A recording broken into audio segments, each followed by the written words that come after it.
Hello, everyone. Thank you for all being here. This is the pre-meeting to our regular meeting where we do the recognitions for various groups. And first on the agenda is the VIPs and the Athletes for Hope.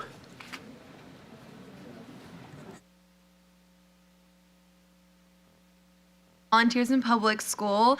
So excited to be back with y'all this semester to recognize some of our outstanding community partners that are impacting our public schools. So this month we are recognizing Athletes for Hope. In August, Athletes for Hope were an integral partner for our First Day Helpers initiative, which I know some of you participated in at different schools, where you welcomed students back with a friendly smile, a high five, and made that first day of school a special start. Through this partnership, we saw student athletes from LSU and Southern showing up for our schools in powerful ways. Southern soccer visited Progress and Brownfields. Westdale Heights Academy Magnet received volunteers from LSU Gymnastics. And LSU Swim and Dive visited Baton Rouge Flame, and LSU Beach Volleyball visited Magnolia Woods. So you can imagine how excited the students of our schools were to see the athletes from LSU and Southern. Athletes for Hope is an organization that continues to remind our students that they are valued, supported, and capable of big things, not only in the classroom, but in life. So thank you to Athletes for Hope for being an outstanding partner to our students and to volunteers in public school. And now Taylor Riley and Kai Wentz are going to share a few words about their experience.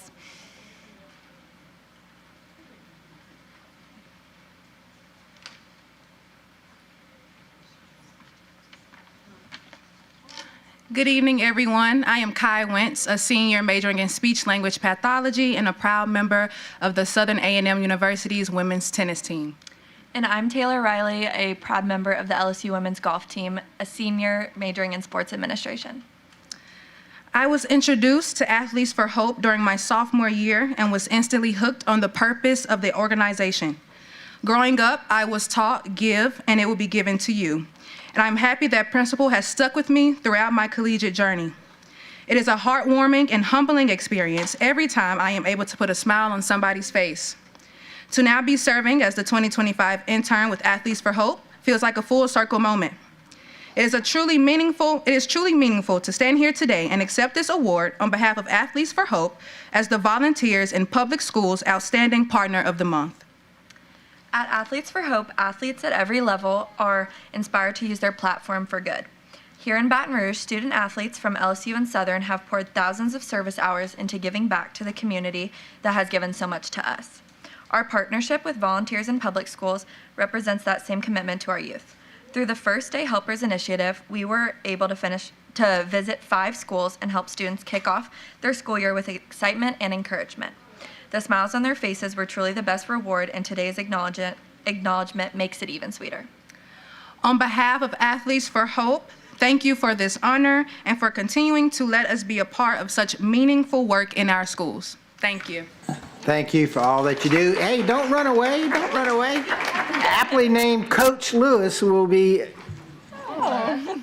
Here's your medal. Thank you so much. Can you help me with my short game? Yes, I can. Come on, I can help you for sure.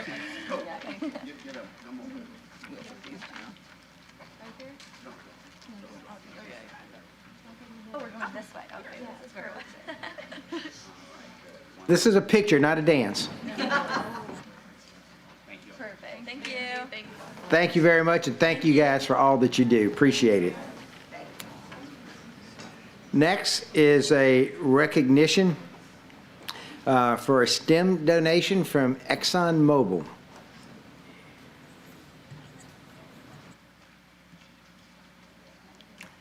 Good afternoon, everyone. It's nice to see y'all. So on behalf of the foundation, I'm here to announce a wonderful gift from ExxonMobil, and I would like for my board members to come up here with me. I'd like for Michelle Hardy and Heidi Wendt and Jonathan Perkle to come, and also Rory Denencola from ExxonMobil. Yes. So we are proud to recognize ExxonMobil tonight with a gift of $200,000 to accelerate STEM and STEAM learning across our district. Here's what the money is going to do. 2 STEM NOLA events, one this fall and one in the spring. 30 STAR STEM teacher grants, that $2,500 each, 15 in math, 15 in science, and those are going to fuel classroom projects to make this learning really stick. And finally, STEAM kits for 58 elementary classrooms. The teachers will have ready-to-use materials for inquiry, creativity, and problem solving.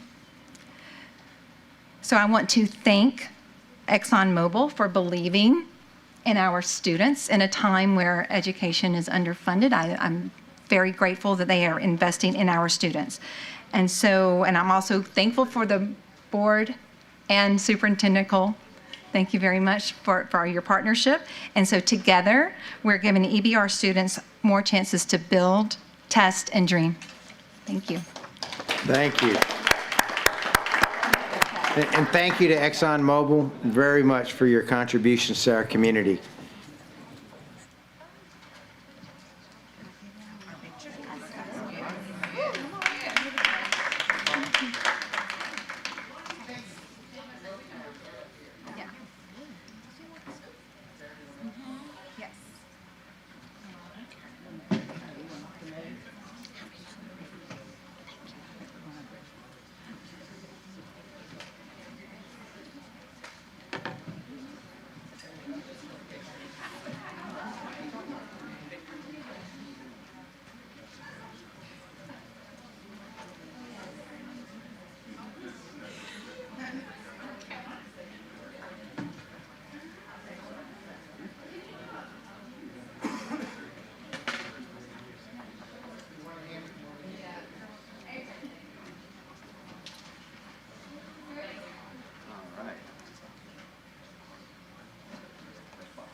This concludes the award ceremony. The regular meeting will begin at 5 p.m.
Thank you, everyone. Will the meeting please come to order? And I would ask everyone to silence their cell phones, please.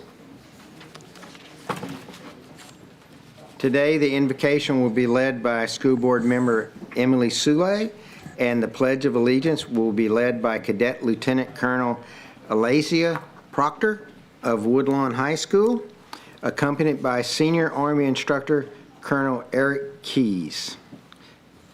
Ms. Sule. Please stand. Heavenly Father, we thank you for bringing us together this evening in service for our students, families, and community. We ask for your guidance as we discuss and make decisions that will shape the future of our schools. Grant us wisdom, patience, and unity that we may work together with respect and understanding. We also lift up the hurt and the broken today. Bring comfort, peace, and healing where it is needed most. Bless the teachers, staff, and parents, and most of all the students who are at the heart of all that we do. May our choices tonight reflect care, integrity, and vision for their growth and success. We place this meeting in your hands and ask for your blessing on our time together. Amen. Amen.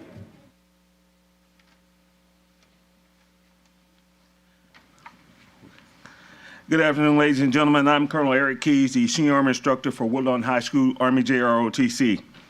I have the pleasure of introducing Cadet Lieutenant Colonel Alasia Proctor. Cadet Proctor has a 3.8 grade point average. She's a member of the National Honor Society, the Woodlawn Magnet Program, and the LSU Upward Bound Program.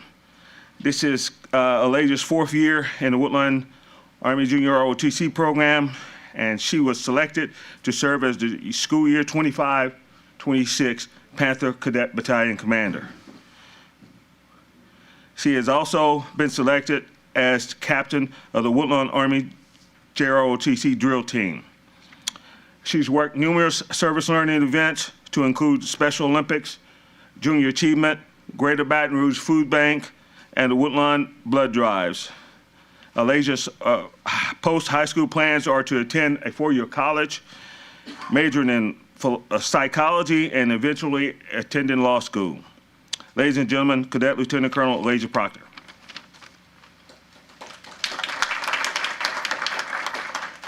Please join me in saying the Pledge of Allegiance.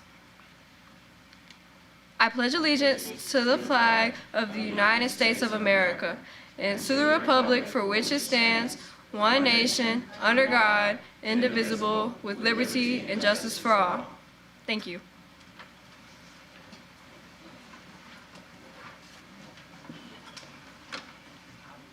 Come back up. Yes, sir. Cadet, we congratulate you on behalf of the board. We wish you success in your future. Thank you. Thank you. All right, can we take a picture?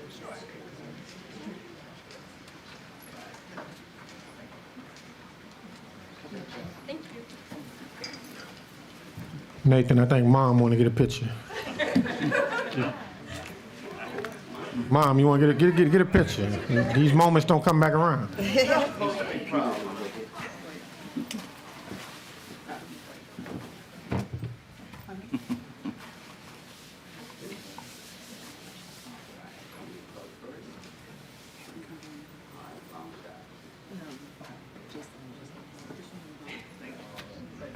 Mr. Kuzan, let's make sure they get a copy of that. They're gonna get it right now. Good deal, good deal.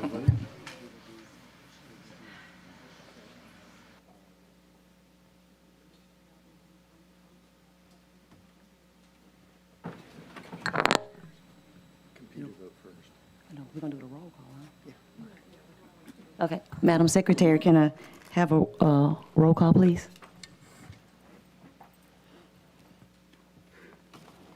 District 4, President Stewart. Present. District 7, Vice President Gode. Here. District 1, Mr. Blue. Here. District 2, Mr. Lannis. District 3, Ms. Powell Lewis. Present. District 5, Mr. Lewis. Present. District 6, Mr. Russ. Present. District 8, Ms. Sule. Here. District 9, Mr. Martin. Present. We have a quorum. Thank you. Moving along to item B, meeting minutes, approval of the school board minutes of the August 7th, 2025 special board meeting, the August 7th, 2025 committee of the whole meeting, and the August 21st, 2025 regular board meeting as published in the official journal. Do I have a motion? Oh, Mr. Russ, have a second? And Mr. Martin? Was there public comment needed on that? Not on the minute. Oh, yeah, I'm sorry. Are there any public comments? Wait, There are no public comments. There are no online comments. Any comments from the audience?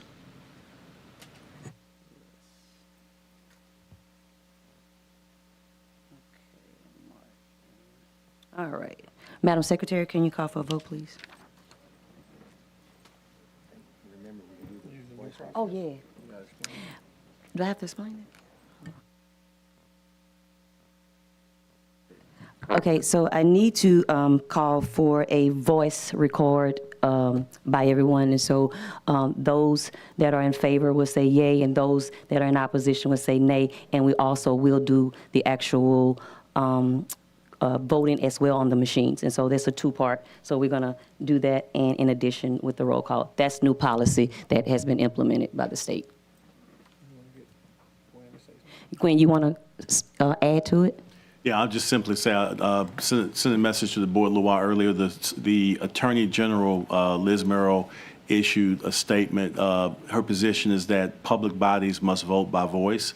And so our public body has opted to vote by voice by responding yay or nay, but also continuing to traditionally vote on the machines. And so we will have the chair on each item tonight call for a voice vote and then a traditional vote. Okay, and I would think, can we just say aye rather than yay, nay, just to kind of make the clarity? I would ask for all in favor and then Okay. all opposed. Okay, all right. So just point of order, just for clarity, we're not going to go around and call everybody's name. We're just going to say all aye or aye, nay or whatever, and then we'll recognize the vote of the machine. Yes, sir. That's Thank you.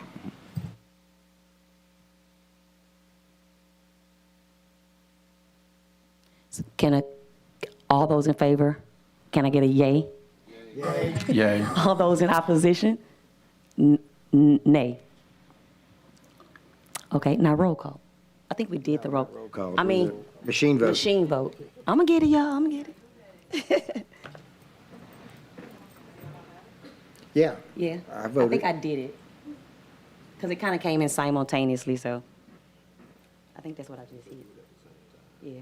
And actually, can we just do it at the same time? Like when you? Yeah. Okay. Okay, all right. Has it come in yet? Did it? Who are you waiting on? Ms. Powell Lewis? It's not showing up on mine.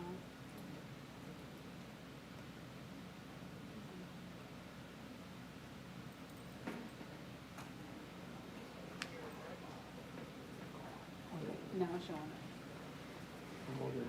We're gonna get it right. We're gonna get it right. The motion carries. Thank you. Moving along to item C, information only, monthly financial report. And then there, number 2, personnel changes. Are there anything you want? Okay. Any comments from the board? No online comments? And no, and, Information on yeah, okay, and then moving along to item D, receive as information, and we have it, yours truly, Superintendent. Thank you very much. Thank you, Madam President, Vice President Gode, members of the board, those who are here and those who are watching at home.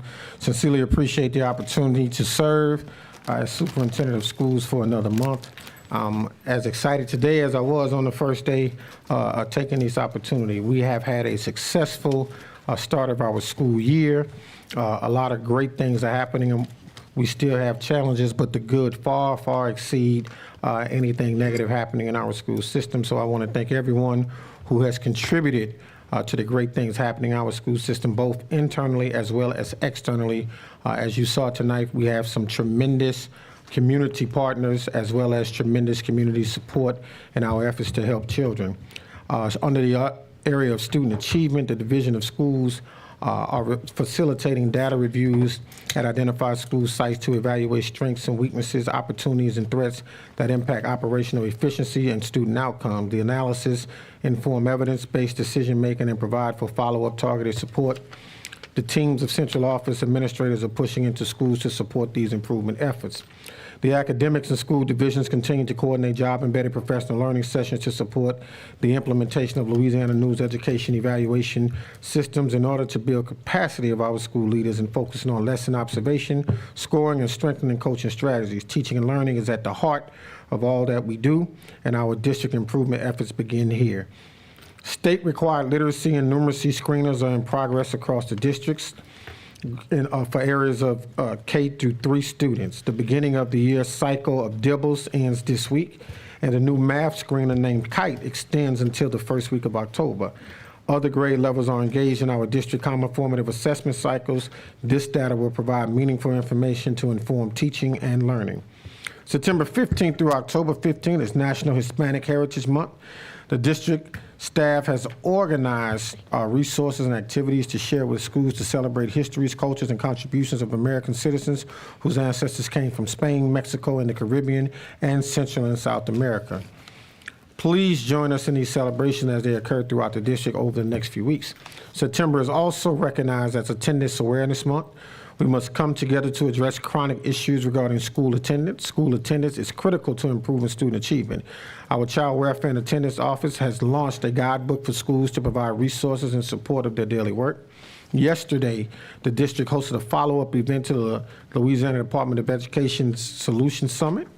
The local event continued the conversation begun at the state meeting earlier this month. It was attended by local and state leaders across educational, governmental, and legislative, faith-based, and service organizations. Conversations focusing on solving chronic absenteeism and truancy were facilitated by Judge Gail Grover.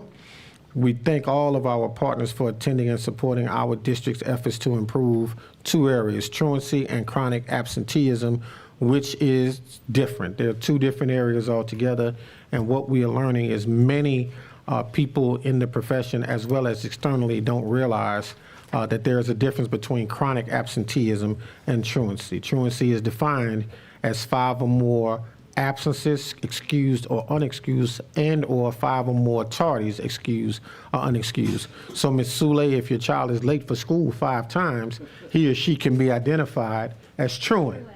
But chronic absenteeism means if a student has missed 10% of school after they've been in school 10 or more days. And so we have to think about the ways we address both in an effort to ensure our kids are in school every day, on time, and don't miss any learning. So we're having very robust conversations that I'm extremely excited about, and we want to continue the conversations.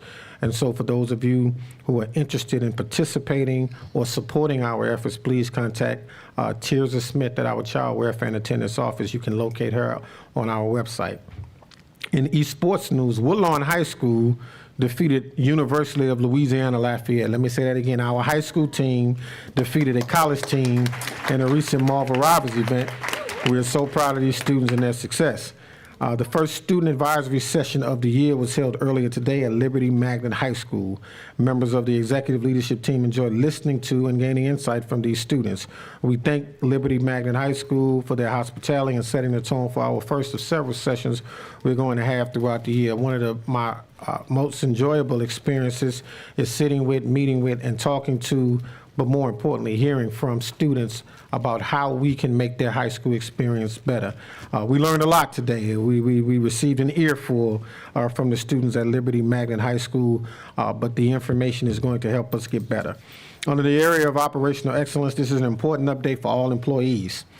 A mandatory benefits open enrollment period will take place from October 1st through October 31st, 2025. Everyone, active employees as well as retirees who receive benefits through the system must log in and make benefit selections during this time to frame in order to continue to receive these benefits. Please be on the lookout for a closer review of all upcoming communications with important instructions for enrolling in the 2026 benefit selection prior to October 31st. The leadership team has met. We have a series of communications going out. Not limited to, but we're even thinking about is going as far as knocking on doors, helping all of our employees understand that it is important that you cannot do what you've done in the past. You have to make a decision about your health plan, because in past years, you were able, if you didn't make a decision, you were able to keep what you had. But this year, we're transitioning and everyone must choose a plan, and we will continue to enforce that information through social media. We're going to get Perry Robinson to put it on WFB and all of the other folks on WBRZ and BR Proud, Charles and the Advocate. We need our employees to sign up for health care.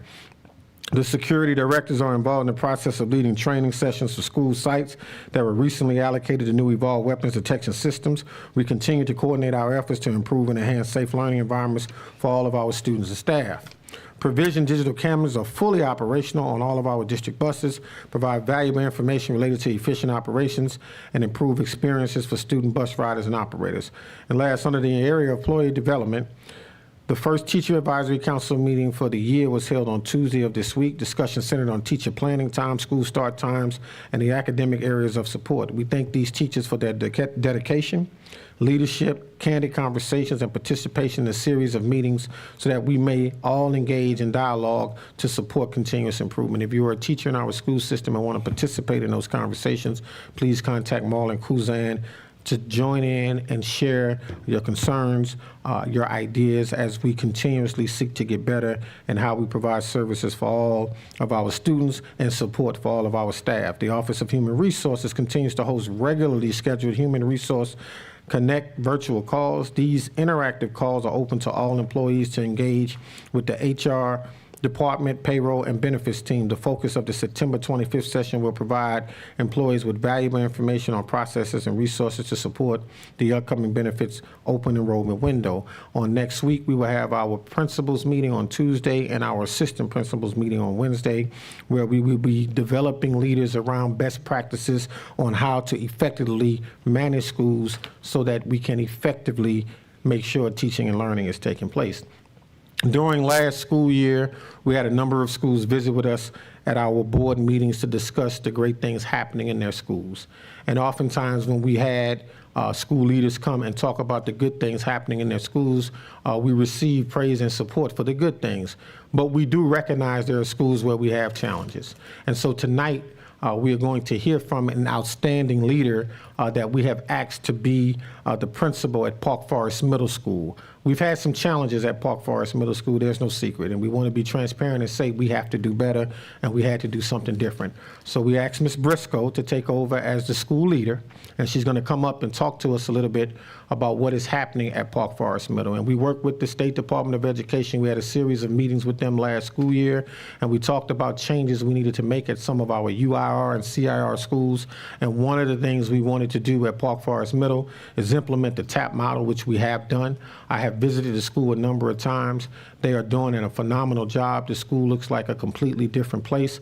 And Ms. Briscoe is doing a phenomenal job leading ILT sessions as well as PLC meetings. I had an opportunity to sit in as well as participate. I think everybody was a little shocked about that in the PLC conversation about best practices for instruction. So with that being said, Ms. Briscoe, if you would come down. Ms. Briscoe, when I called your name, you're supposed to be walking to the mic. You're supposed to be walking already. But let's give it up for Ms. Briscoe, who is the principal. And I think she's going to introduce her leadership team members that have come with her. Ms. Briscoe. Good evening, everyone. Thank you so much for recognizing Park Forest Middle Magnet. We are excited to be here. I do want to start by recognizing my phenomenal administrative team. These people go above and beyond. They work on the weekends, they work after hours. They are always working to support our students, and I do want to highlight and recognize them. Dr. Greeley, Ms. Dana Harris, and Mr. Dominique Williams. So can you give them a round of applause because they are truly phenomenal. So I do want to start by just highlighting some of the information regarding our demographics. We currently serve 470 students, which is an increase from last year. We started off with 450 students. We are a middle school, so we only serve 6th through 8th grade. Our focus is creative arts and sciences. And of course, we are a failing school, but not for long. So we're gonna claim that. We have 84% economically disadvantaged, 19% of that is ESS, as well as 67% African American. We've highlighted our subgroups, which we currently have 27 students that are labeled as homeless. We have 76 EL students, and we have 56 504 students. All right, this data that you see in front of you is our current SVS score. We are currently at a 46.3F. The data has not officially been released for this school year, so we're awaiting our new score. We're hoping to have grown a few points. Our school goal was to increase by 3% or 3 points for our SPS, so we're hoping to have met that mark. If you look at the slide with our progress index and DCAI from 2018 to 2024, we do see fluctuation between those years. That's inconsistency in enrollment. We've had declines in enrollment, transition with staff, and so we do see a lot of inconsistency within the data. Something that we can highlight within this data is the students that are in 8th grade, they're actually going to high school and completing 9th grade. So that scale is out of 150 points. And so that's something that we can highlight in celebrating that our kids are actually reporting for high school and completing the 9th grade. With the information that we have here is our overall student proficiency. Right now, we're targeting percent proficient for mastery, so that's only mastery and advanced. So although we did see an increase in the number of students scoring basic, as you know, the state is only recognizing advanced and mastery. So we do want to point out that we are growing students. If you look at the slide, it indicates that we have 55% of our lowest 25 students, our student population, growing. That means that those students grew a sub-achievement level, so that's something that we can celebrate. In addition to that, we do have students growing achievement levels or sub-achievement levels within math and English, and so we want to celebrate that. So right now, with the simulated SPS score, it's showing at a 21.2.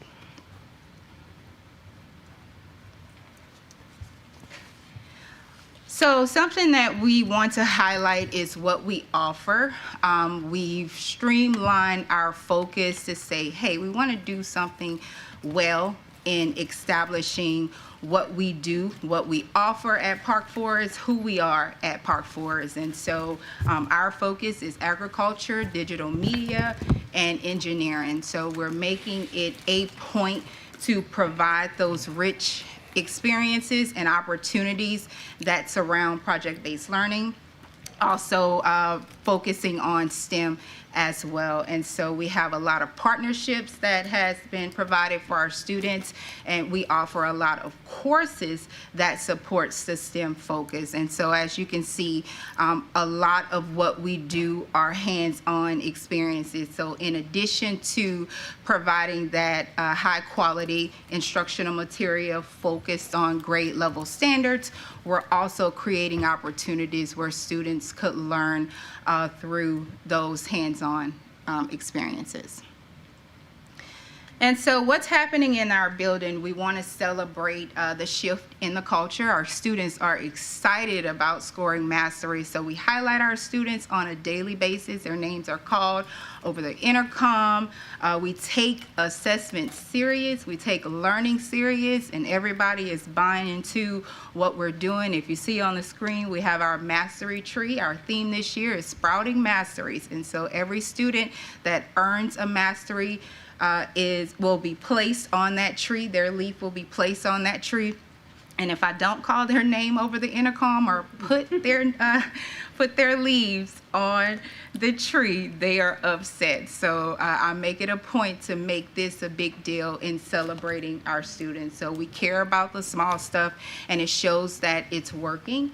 So we're pushing academics, and we're doing it through what we know works best for students. So we know that high quality instructional materials, making sure we have that Tier 1 curriculum in use all the time. So we're making sure that our focus is gauged around that. And so we're celebrating your efforts in that. We're analyzing student work. We're providing those opportunities where we're encouraging and supporting the learning that's taking place in the classroom.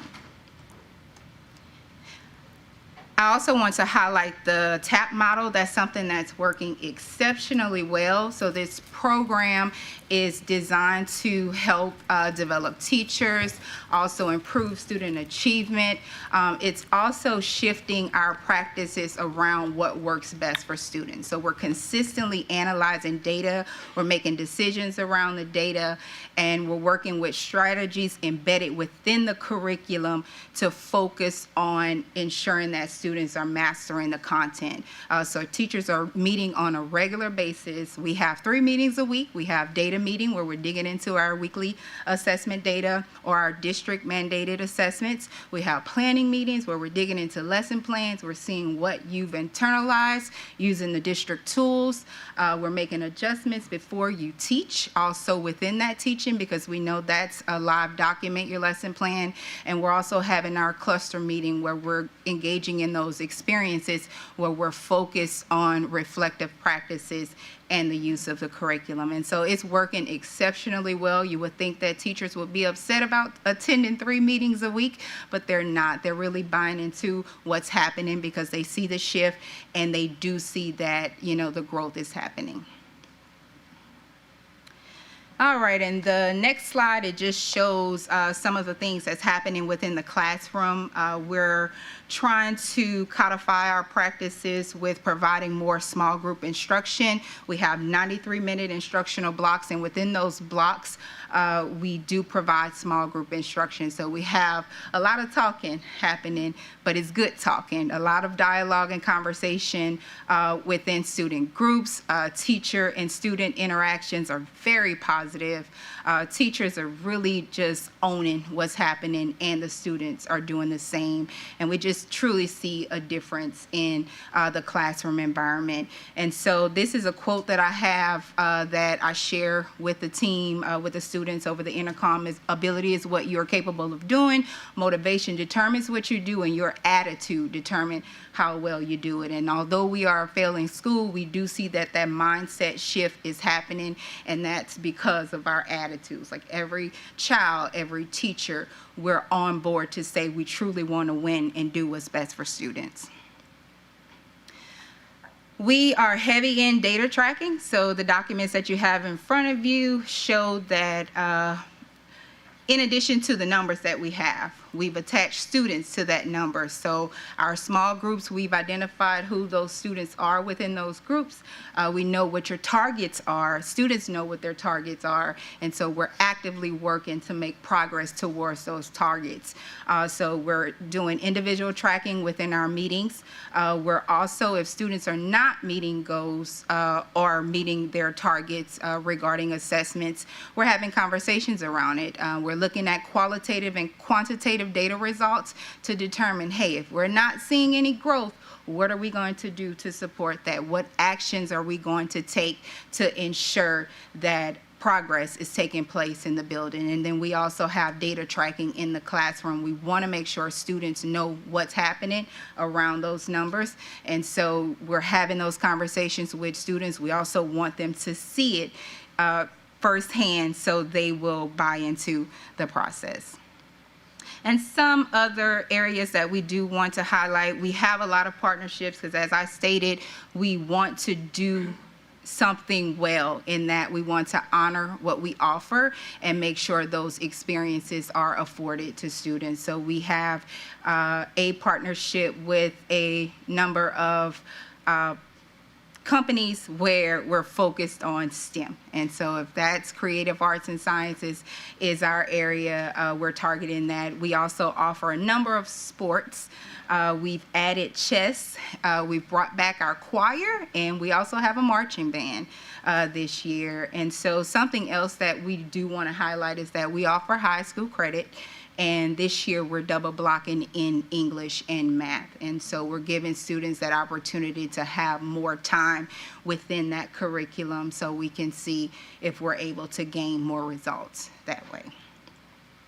All right, and the last slide is the team. This is a phenomenal team who works exceptionally hard, and so I just appreciate the opportunity to share what's happening in our building. We would love for you guys to come and visit, but we're excited and we're hoping to see the results of the work that's taking place.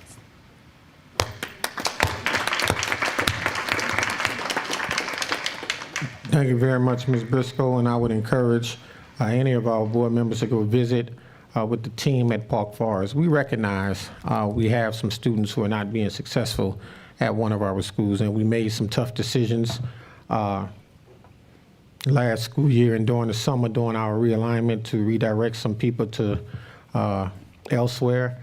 And so we feel like we know we have, as you can all tell from her presentation, the right leader at the school who understands what is supposed to be happening around teaching and learning, but who also understands what's supposed to be happening in the building in order for teaching and learning to take place. So I'm extremely proud of what we are seeing at the school. I'm extremely proud of Ms. Briscoe, and we are supporting her with whatever she needs in an effort to be successful. I heard Nick Saban say this over and over again. We can be bad, you can be average, you can be good, you can be excellent or elite. And you got to decide which one you're going to be. And so when we hear Ms. Briscoe talking about meeting 3 times a week, digging into the data, looking at lesson plans, having those tough conversations, it's about doing the extra in order to be excellent or be elite. Because far too long we've allowed students to sit in our buildings where people were doing things that were average or even bad. So I'm so proud and so thankful for all that you are doing. And as I said to you on numerous occasions, whatever you need from us, we want to make sure we provide you with it. So thank you again.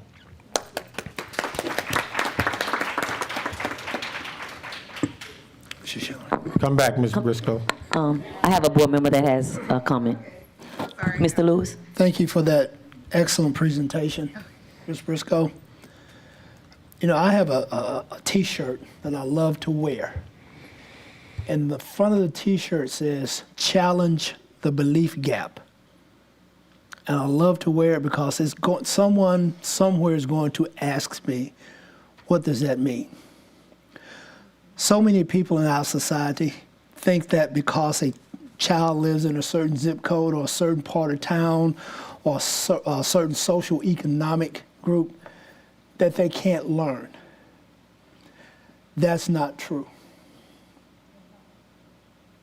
I had it on at an event a couple weeks ago, and there was an event where one of our dedicated magnet schools was participating in a football game. 3 of the teachers working the gate couldn't wait for me to leave so they could ask me what that T-shirt represented. You guys are doing some great things with your data, and your school is, in my vernacular that I use, is underperforming. It's not failing. It's underperforming for a myriad of reasons. But sounds like you got that school on the trajectory that it won't be underperforming very long. And with all the things that you do, a pat on the back, a high five, a hug, how are you, how's home, all those things mean a world to a child. I think what you're doing with your extracurricular activities plays right into what you're trying to do for them from an education standpoint. So please, don't give up the fight. I love your quote by Maya Angelou. One of my favorite quotes from Nelson Mandela says, "Our children are our most valuable resources, yet they're our most vulnerable." And they're vulnerable because of all the things that impact their lives day to day, every day. Don't give up the fight. Challenge the belief gap and move these children forward. Thank you for your efforts. Thank you, Coach. Any other board members have any comments? Okay. Thank you, Ms. Briscoe. Thank you, guys. Thank you. Are you done, Sue? Thank you so very much, and with that, that completes my report. Thank you, Superintendent. Moving along to item E, reports from board appointees to committees or agencies. Do we have any board members that would like to report? Oh, Ms. Paula Lewis. Thank you. First, I want to just simply share that I have had the opportunity recently to engage in some conversations with some of our community organizations. The most recent would be the Downtown Kiwanis Club, that I got a chance to share information about the fundraiser for band uniforms, and then also conversations about pregame meals for athletes. And so I just wanted to tell them publicly, thank you for giving me that opportunity, and then also to share a bit of the data and things that are going on within our district as well. And then also, I must say I have some of my sisters with me today. And so I have with me the Nu Gamma Omega chapter of Alpha Kappa Alpha Sorority Incorporated, which is the sorority chapter that I am a part of. And as one of our international initiatives, we are considered as an advocate for social justice. And so with that in mind, I do have some of our committee members and some of our chapter members at large that are with us. And I want to ask them to stand. But before I do that, you know, when we recognize one sister, we recognize all. So we ask if there are any Alpha Kappa Alpha sorority sisters that are in the room, if you will please stand. And we would just like to acknowledge you and tell you thank you for your work as well.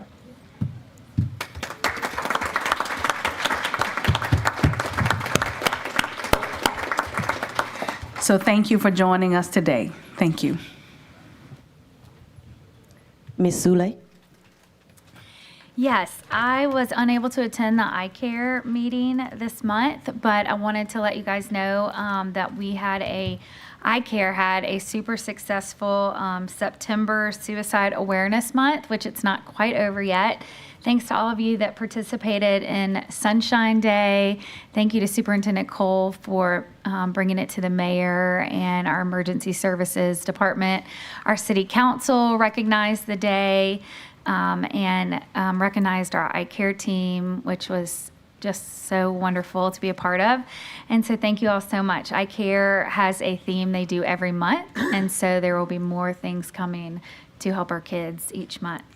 And then also, as Ms. Powell-Lewis mentioned, our Band Together fundraiser has kicked off that we all just heard about at our last meeting together. What is now officially open and going, and so we would love to have you guys be a part of it. You can give and find out more about it at foundationebr.org. So that is what's going on there. And then I just had one question, Superintendent Cole.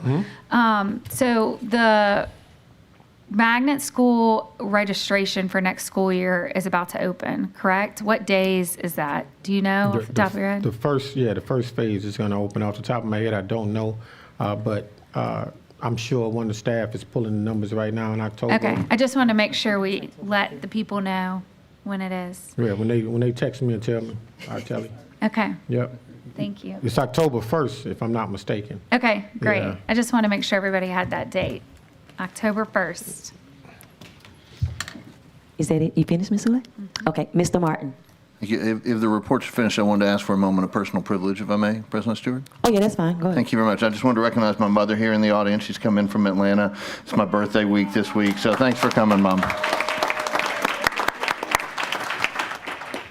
And we want to wish you a happy early birthday. Thank you very much. It was actually Tuesday. Oh, well, It's Tuesday. happy birthday. Thank you. Happy Thank you belated very birthday. much. Thank you. Patrick, you don't want a picture with your mom? You want a picture Yeah, with you want a picture with your mom? Okay, yeah, let's get a picture. Come on, Mom. Come on, picture. Where is our photographer? Marlon, Marlon, where's Marlon? Oh, there you go. come on with the camera. Picture of this man and his mom.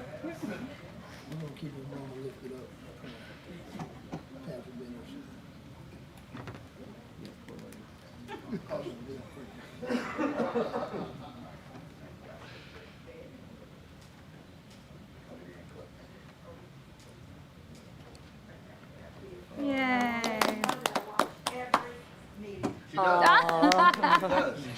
And we thank you. Are you done? You done? Okay. Okay, moving along to item F, unfinished business, litigation. Consideration of a request for the approval of the recommendation from Gwen Shamlin, General Counsel, EBR PSB, in the matter of Rhonda Searcy versus East Baton Rouge Parish School Board, Berkeley Insurance Company, and Sandra Honore, suit number 669-329, Division D, 19th JDC, EBR Parish and related matters, Shamlin. Do I have any public comments? No, no online. That's old, huh? Okay. Okay. Mr. Martin? Thank you.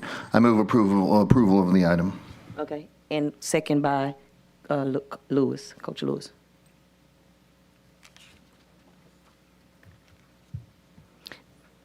Madam Secretary?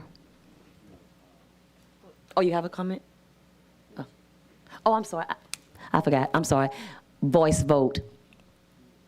And all those in favor, yay. Yay. Yay. All those in opposition, nay. Madam Secretary.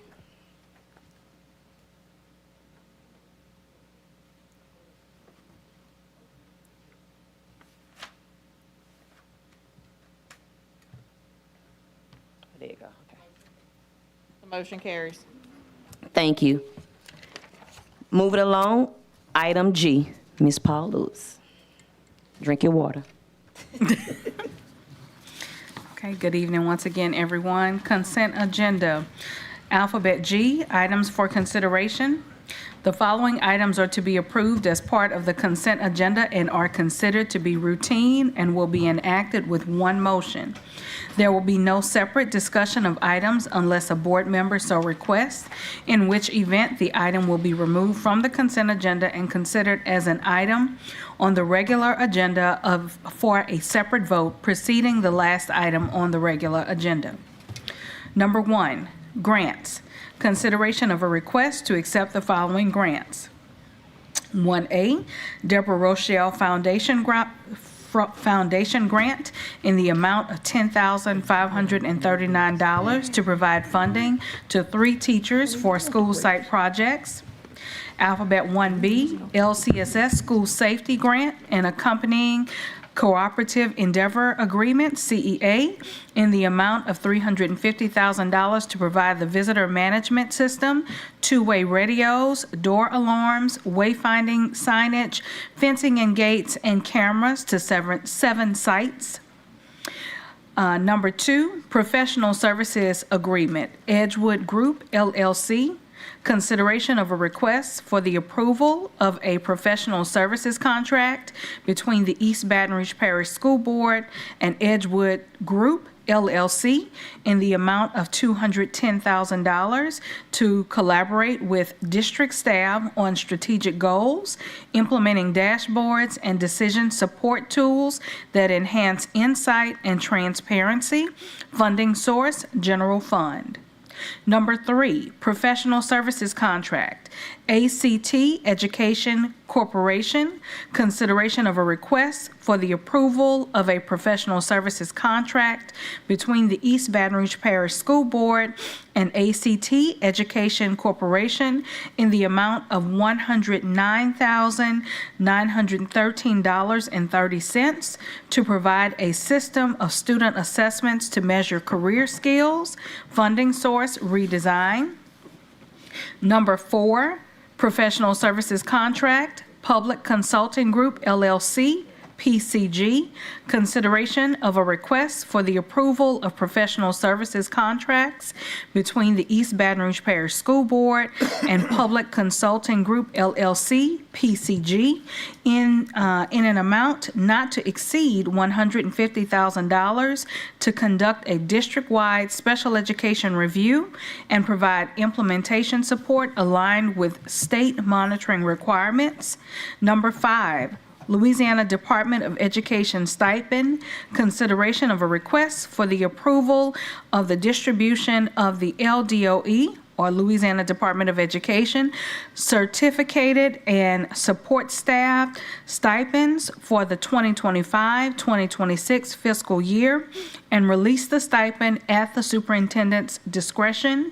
And number 6, East Baton Rouge Parish School Board East Baton Rouge Parish School System stipend, consideration of a request for the approval of the distribution of the district certificated and support staff stipends for the 2025-2026 fiscal year, and release the stipend at the superintendent's discretion. And number 7, differentiated stipend, consideration of a request for the approval of the distribution of the differentiated stipend. This is the end of the consent agenda.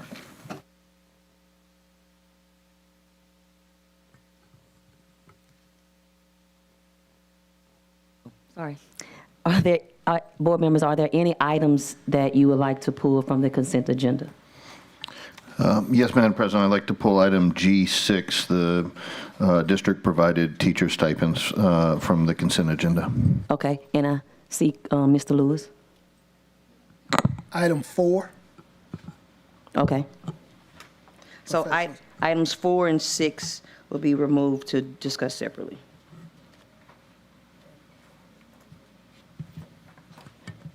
And then do we have any public comments? And we do have online comments. Thank you. On item G3, Professional Services Contract, ACT Education Corporation, from Ms. Marissa Hebert. It's hard for stakeholders to trust contracts like this if they've ever had to sit through an EIP meeting with ESS. How many of our ESS standalone classroom teachers are also expected to serve students who need ESS resource? 2 separate time-consuming jobs for one low salary. Furthermore, we need to investigate ESS implementing previous contracts that the board loves and what would make this different if they get the money. In previous years, for example, they talked about implementing a universal gifted screener, but then in practice did half the eligible schools in the screener, and the screener was not implemented with fidelity. Results were useless. Board members were excited about that one too, and it recently got renewed despite poor implementation previously. So what will be the point of this contract? who will be required to follow through and make changes. We are underserving disabled children, so please make sure this contract leads to high-quality services and a better culture with ESS. And then, let's see, G5 is open. On G5, we have a comment from Serafin Nunez. We are all adults. We do not need to wait for the responsible moment to receive our allowance. Disperse the funds as soon as possible. This as well as the EBR stipend. And that concludes the public online comments. Thank you. And there are no board comments. Oh, Ms. Paul, I was trying to check. Go ahead, Ms. Paul. I just have one question. What were the survey results, Superintendent Cole? The overwhelming responses on the survey were that the staff want the stipends in 2 different distributions, one in October and one in November. And so we've worked with staff to identify the dates in October. We heard from one of our board members that the stipend in November needs to come a little bit earlier such that if something happens, teachers are still able to access their stipend. And so we moved the date up in November. And so if something happens early in the week before Thanksgiving, staff will be available to assist any of those teachers or any of the staff members who have challenges receiving the stipend so we can make sure we get it to them before the actual holiday. Thank you so much. That Yes, just ma'am. made me think about the fact that, teachers need a cash injection. And then, other than that, they do want their cash injection before Black Friday. We heard them loud and clear, and we heard the board loud and clear, and so we're making the appropriate adjustments. And I want to thank staff who works in Ms. Lopez's office for volunteering to make themselves available so that we can provide the support our staff needs in the event there are any challenges. Thank you. Thank you. Mr. Gode. Yes, I just want to make a brief comment. The online comment, I kind of didn't want to let that go and leave a false impression with the public. We did do a universal screening for, I think it's third graders, for gifted and talented and other things. And, a lot of people, I myself, I think at first misunderstood that screening, but the screening was done. And was done, I think, across the board, or essentially across the board. Part of the issue, though, is that the second step of that screening requires parental involvement, and then many of the parents just chose not to follow through on the part that included parental involvement. So that ended up lowering some of the numbers as to what was there, but it's not that the school didn't do their part. It's a choice by the parents to follow through or not. And I think we're continuing it this year. And the goal is that we should increase the number of our economically disadvantaged and black and brown students in our gifted and talented classes, because their percentage in those classes should be relatively equal to the percent of other student groups. So I just didn't want to let that comment go and leave the public with a wrong impression about, we did implement it with fidelity, and we are doing it, and we will continue doing it. Thank you. Thank you, Thank you, Mr. Gode. Do I have a motion?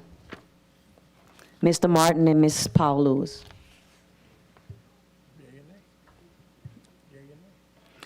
Okay.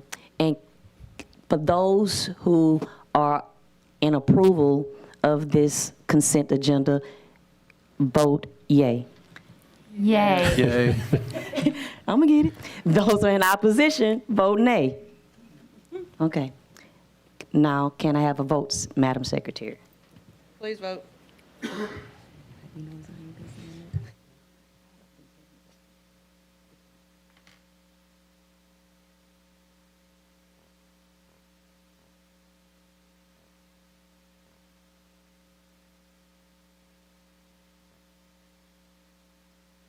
You have a comment? No, I'm waiting on item 4. Oh, I know. No, your vote didn't come through. Already voted. I know. Hit the refresh. It's not showing. That's why I was looking. Sometimes it does that. Yeah. Yeah, mine just came through. It said that it's vote. It said that all. I voted 8. for it. It said all 8. Mine just popped up. Did it come up? Yeah. Okay. Thanks. That's why I was looking. Okay. So now we're moving to item 4. Motion carries. Oh, I'm sorry, motion carries. So now we're moving to item 4.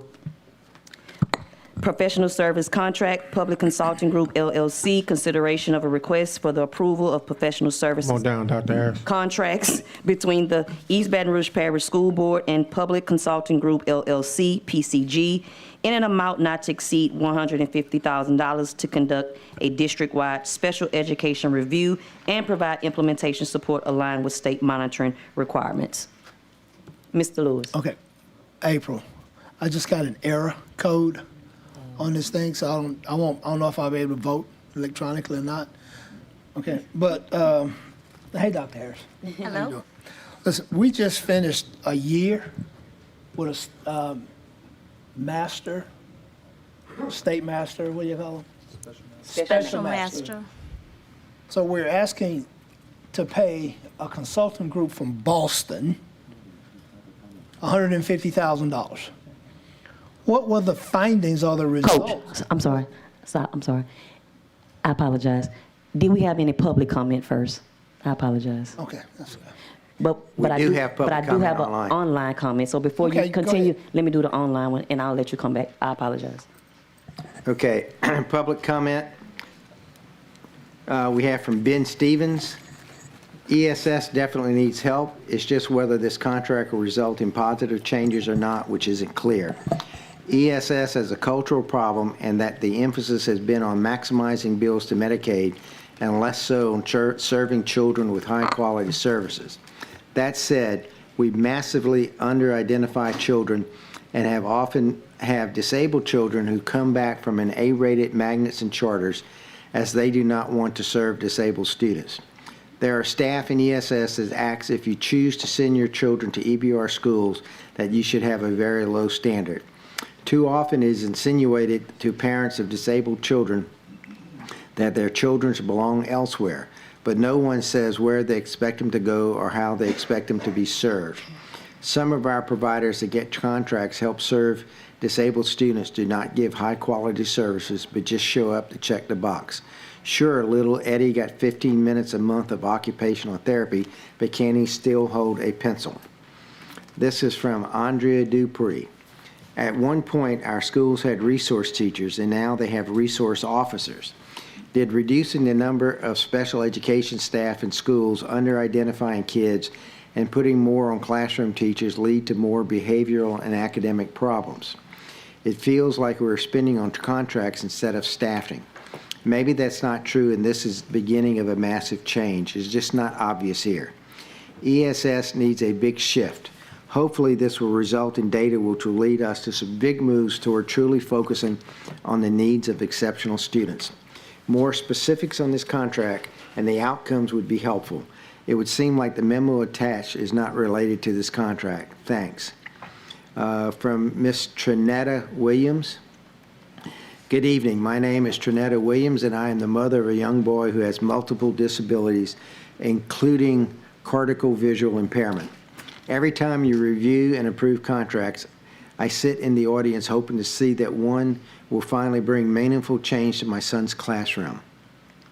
I want to share why this contract leaves me particular contract leaves me deeply concerned, and how, without additional comments, it risks repeating patterns that have failed children like mine for years. I want to be very clear.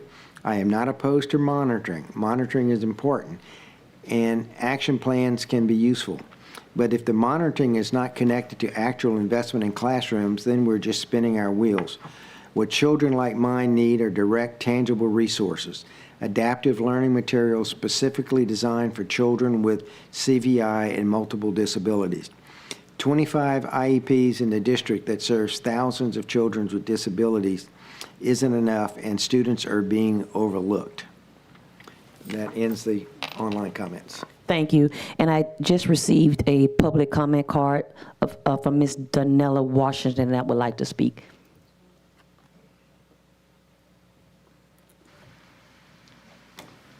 Hi, my name is Donella Washington. I am a special education teacher at Villa Del Rey Elementary, in fact.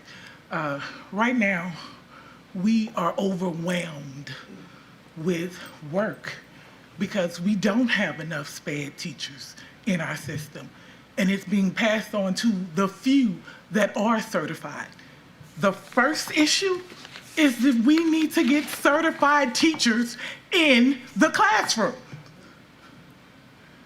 That's it. We don't have certified people there. Thank you. And so we now going to move to our board member, Mr. Lewis. You can continue with Dr. Harris, I'm sorry. Thank you for your patience, Dr. Harris. We just finished a year with a special master. What were the results of that year?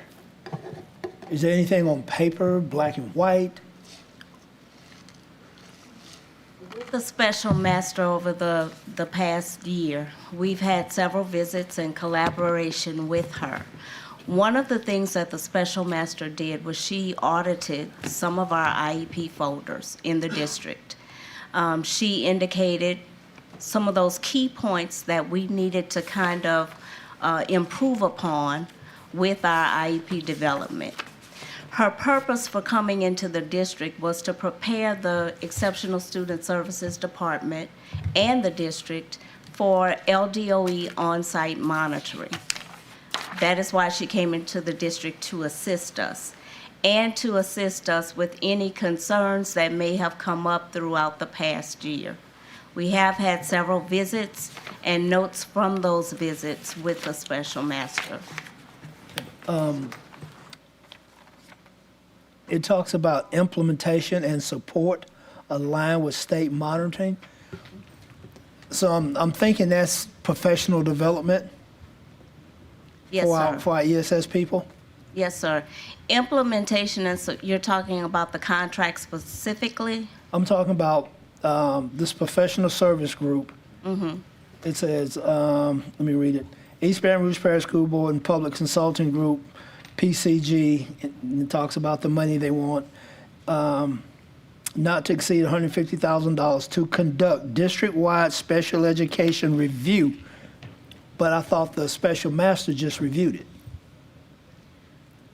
The special master reviewed some of our records. She did not do a comprehensive review of the entire special education program in EBR. So let me jump in for a second. So, Coach, when I got here and realized why the special master was in the district, it wasn't to review all of our practices and our procedures. It was to respond to some of the complaints that had been made by parents and review whether or not what we were doing was in alignment with the complaints or against the complaints. And in my conversation with her, I started thinking about we need to review everything that we're doing to address the needs of our ESS students. I was hearing from parents, hearing from teachers. This particular group was already in the district providing professional development around best practices and instruction. I asked to meet with them and said, we need to review all of what we're doing for our ESS students, a comprehensive evaluation and review with recommendations for best practices and how do we go about doing two things, recruiting special ed teachers or encouraging those who are already in the district to get certified to teach special ed, because we were hearing from teachers we don't have enough. But some of what the special master identified is that we were out of compliance because we didn't have enough spare teachers who were providing those services. So for me, it was about identifying a group that was already working with our district, who had already had a reputation for doing this work at a high level, who could offer us a full evaluation and then recommendations for best practice and help us recruit spare teachers and then help us train those who or develop those who are here to better provide services to those students until we get teachers certified. So just wanted to share that. Thank you. How many ESS teachers did we add this year? Within the district, I would have to defer to HR to give us an approximate number. So again, I'll go back and ask, is there going to be some type of professional development through this group? When is that going to take place? Because if I'm not mistaken, way back when, we used to have something we called, correct me if I'm wrong, PD Wednesdays. Those were like the half days when we did the PD. Oh, yeah. So if they're going to do professional development, how are they going to do it when they're teaching all day? What the group is going to do is, the group is also going to provide professional development based upon the results of their review of the district's practices, and based upon the results of their helping the ESS department to implement those sustainable monitoring processes that will be in place even after PCG leaves the district. What those monitoring processes will identify are areas that could be inclusive of IEP development, IEP implementation, behavior supports for children within the district. If we see areas where we need further improvement, then PCG will offer that professional development. We currently have a contract with them where they are offering professional development now. When is my question? If they're teaching all day, when is the professional development taking place? Well, the professional development is provided on certain days where the district is allowed to have PD and pull teachers out. But another part of that PD is that PCG works with our staff. It's sort of a train the trainer. We have staff that are in the schools that work with teachers, our compliance facilitators. We have a curriculum and instructional group that has worked with PCG.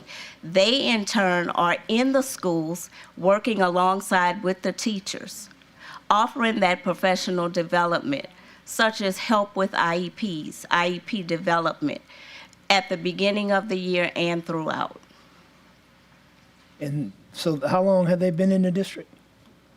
We've had a contract with them, I don't remember the exact date that we began, but it started last year. Is there any type of matrix to show any improvement since they've been in the district, or it's just been the same old, same old? I mean, how can we measure the effectiveness of this group is what I'm asking. Is there any way to measure the effectiveness of what they're doing? Well, one way to measure the effectiveness is with their collaborations with our office and through providing the professional development through the observations of what's going on in the classroom. For example, our curriculum and instructional group they will engage in the coaching cycle with ESS teachers. Can they get to every ESS teacher? I'm going to be honest, they cannot. But what they're doing through the coaching cycle is coaching teachers throughout and helping them with pedagogy, assisting them with the LER evaluation rubric. And through those measures, we can look at how the teachers score on those rubrics, special education teachers, to determine the effectiveness of what we have done through professional development. We also look at the performance of their students in the classroom as well. ESS has been a long time black eye for us.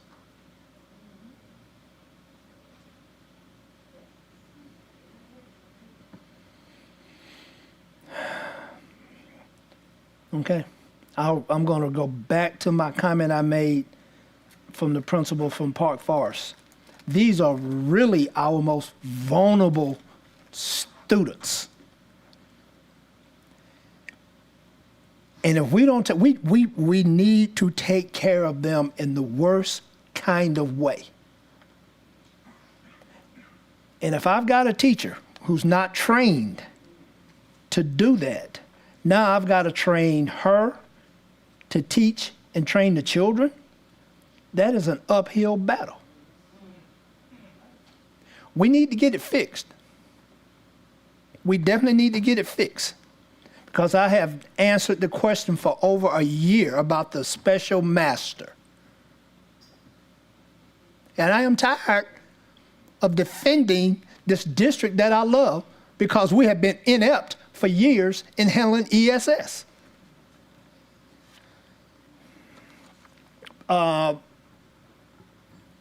HR. I saw you back there on your computer, so I know you're. Yeah. How many? And Dr. Harris, you're doing a great job. Thank you. You're doing a great job. I mean, you did a great job on the news last night, the whole 9 yards.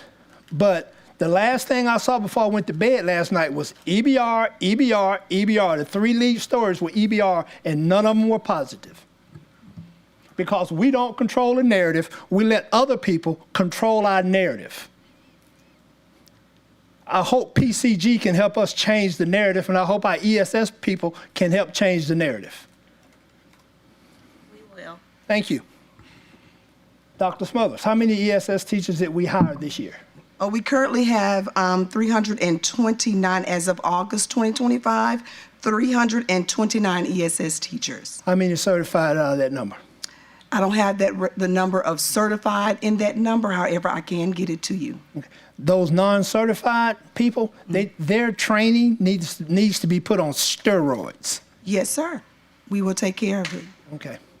In fact, we actually discussed a plan today.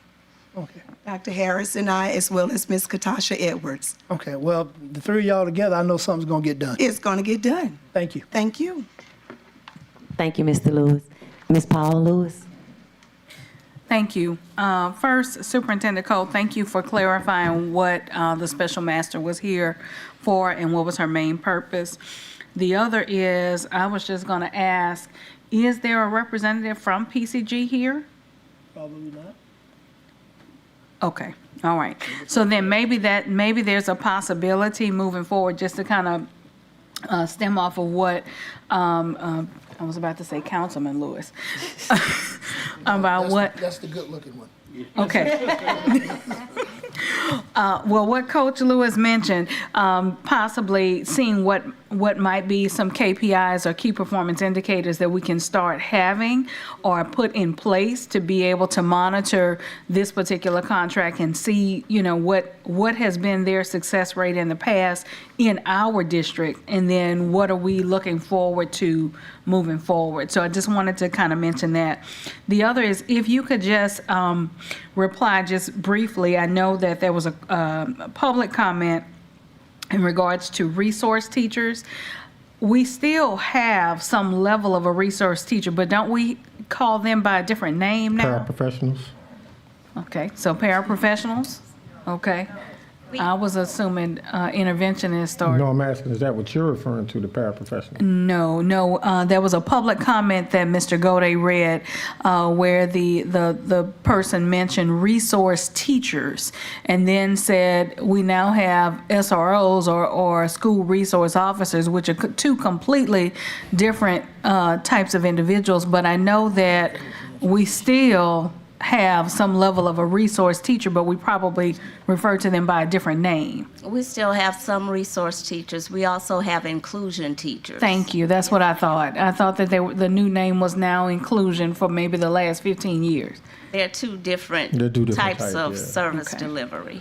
Okay, thank you. Thank you. But I do want to make mention, and I don't want this conversation to get lost in this reality. The profession of education has changed a great deal over the years. Absolutely. And we don't see as many students entering into college seeking to become teachers. Absolutely. We see even less groups of students entering into college to become ESS teachers. And so as we see teacher shortages around the country as well as in this area, it becomes increasingly challenging to recruit those to work in our schools as teachers as well as in our classrooms as ESS, resource, inclusion, exclusion, and all of the other diverse areas that fall under the umbrella of ESS. And so we recognize we have a challenge, and we are looking at and thinking about every way we can to address the needs of our most vulnerable groups of students. It is a challenge, and we know that the teachers we have, I don't think it should be lost that the ESS teachers we have working in our district who have remained, who have stayed, are doing a phenomenal job, are working extremely hard, can't see in the morning, they can't see at night, IEPs, involved in the evaluations and doing everything they can to support our students. So it's a work in progress, and we're going to consistently keep listening to, learning from, and doing our very best to address the challenges we have. Thank you, and thank you for sharing that as well. Very appreciative for our ESS teachers and our educators that are within that area.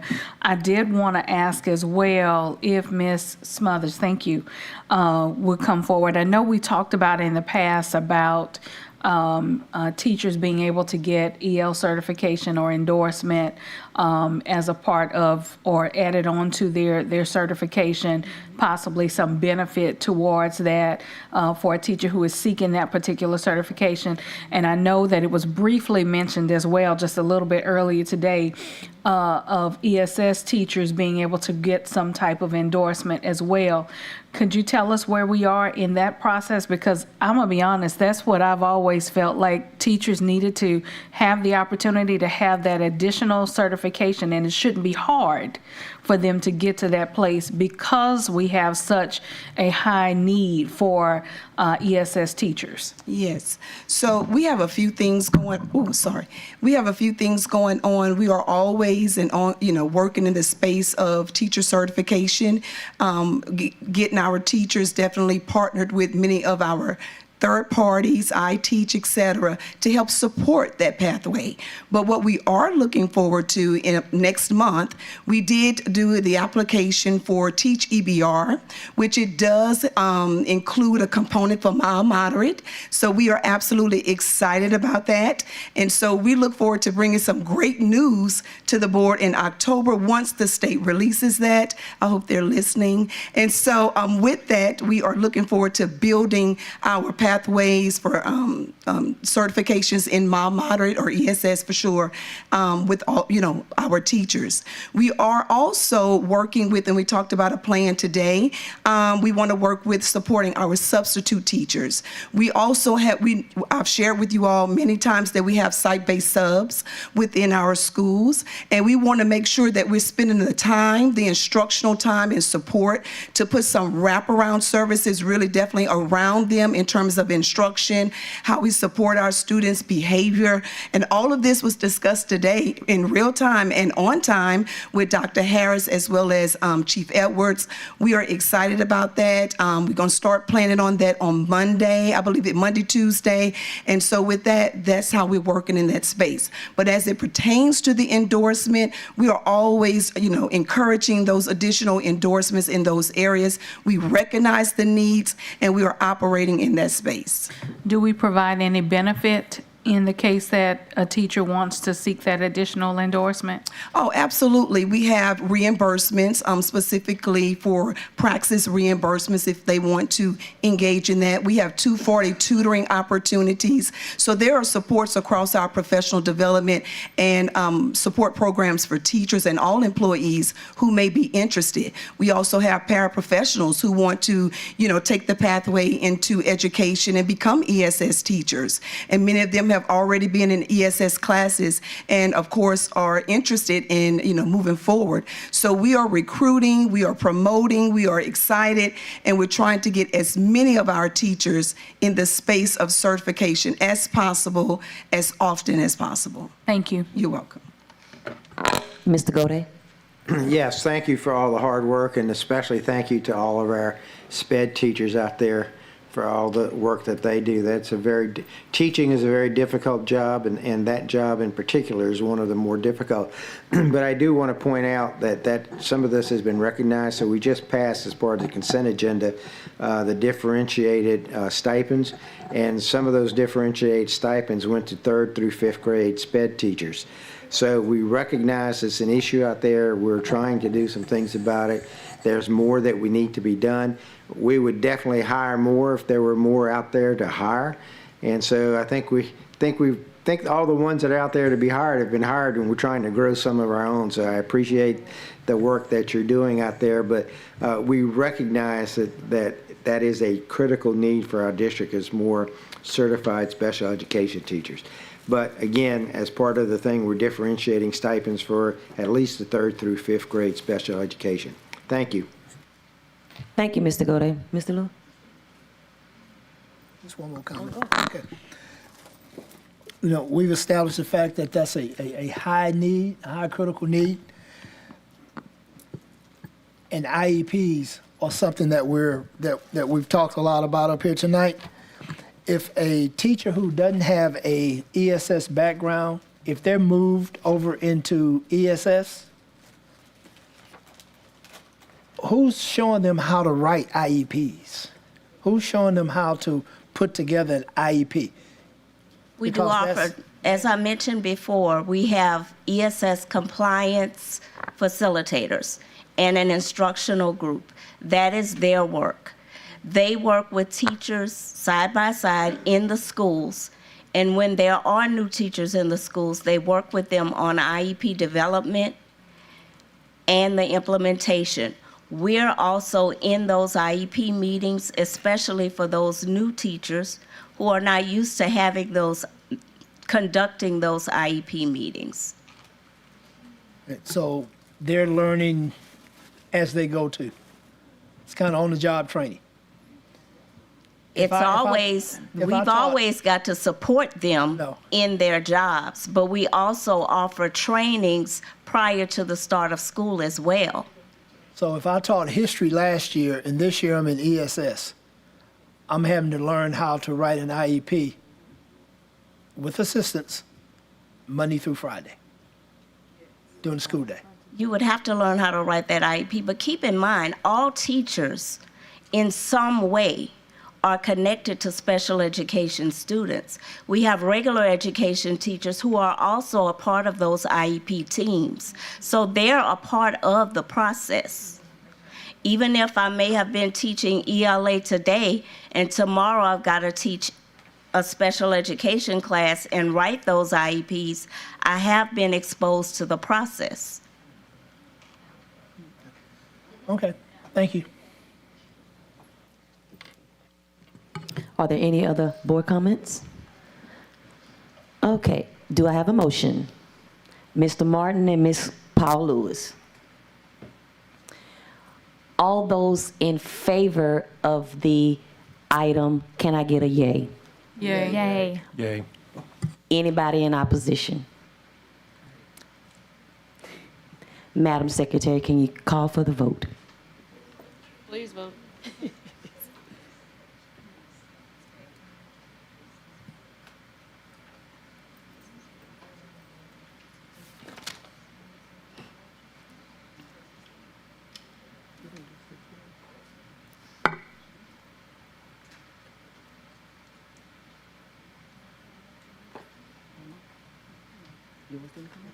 Oh, I was having a call.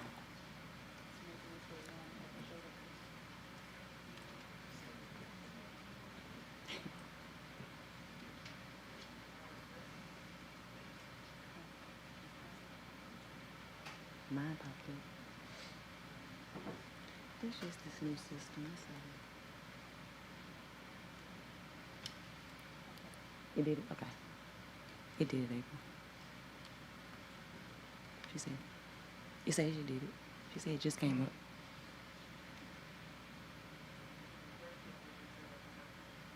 Oh, yeah, refresh it, yeah.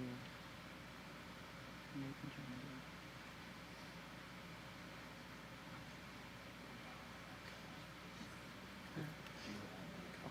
it. Okay. Motion carries. Thank you. Now moving to item 6, East Baton Rouge Parish School System Stipend, consideration of a request for the approval of the distribution of the district certificated and support staff stipends for the 2025-2026 fiscal year and release the stipend at the superintendent's discretion. Do I have any public comments? No online comments. And Mr. Martin. Thank you. Staff informed me that there's a minor technical correction that needed to be made to make clear that the motion included revising the Proposition 3 budget to allow for providing funding for the stipend.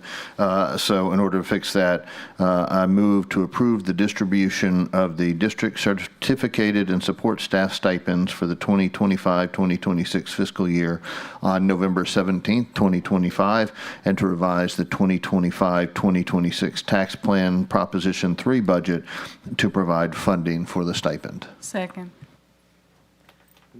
Martin and Paul Lewis. Uh-oh. You got it? You got it? Yeah. Okay. So I have a motion from Mr. Martin. I have a second from Ms. Paul Lewis. No comments, guys? Okay. All those in favor of the motion, can I get a yay? Yes. Yay. Yay. All those in opposition, can I get a nay? Madam Secretary, can you call for the vote? Okay.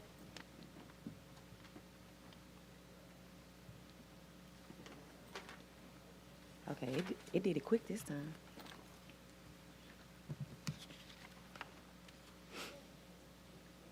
Mike, yours did. It did, his did. Yours came up, huh? It came up. I think it just has a delay on some of it. It hadn't popped up yet. Mine popped up and said it. He refreshing it. But he did vote. I think it's just the systems. It just popped up. Yeah, it came up again. Yeah, hold up. There you go. It just popped up, April. The motion carries. Thank you. So that concludes our consent agenda. Moving along to item H, new business. Madam President, if I may, before you move to that item, I would like to make a motion to suspend the rules, and I would like us to consider the charter policy update item from the August 21st, 2025 regular board meeting. With the following change to that update is posted to delete item F on page 67 per advice from our attorney, which discusses adjustments to state funding on 3 dates throughout the year. I'm making this motion because applications for new charter schools are due October 20th, 2025 for consideration in January. I think it's important that the policy not only comply with the law, which the update does, but that it also be in place so that organizations considering applying here know what rules they will be held to in advance of when they apply. The update has a big change in it, requiring transportation be provided by Type 1 organizations beginning in the 2026-2027 school year. The financial cost of transportation alone could change the way charter school applicants have to think about their financial model, which is a key component of their application. And as written, this new requirement will apply to existing charter schools as well, which need to be given time to adjust their own financial model so they can deliver on the requirement. We can make additional changes to the policy. Nothing stops us from doing that in the future, but getting this update done is critical. For those reasons, I so move. Okay, so Mr. Shamlin, I need a little help on this. So he moved, so does he need a second for this? Needs a second. Okay. Motion to suspend the rules. I'm looking up the procedural rules, but Ms. Armand's going to need some time to get that in. Okay. So I have the motion by Mr. Russ, and I have a second by Mr. Martin.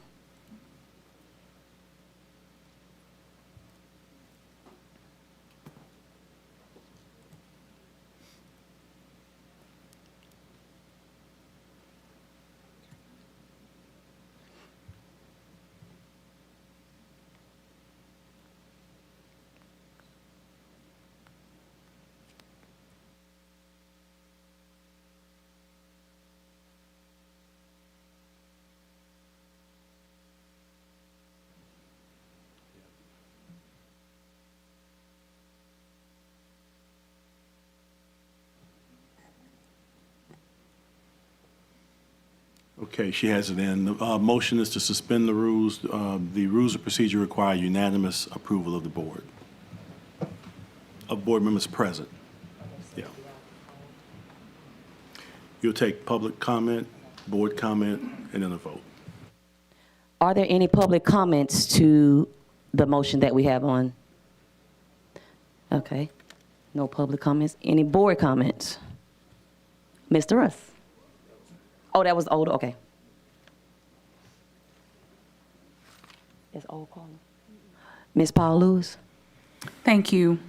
My question is, with the fact that we were planning to have a charter policy workshop to make sure that we have vetted out all the details of this, I guess it's not a question, it's more of a comment.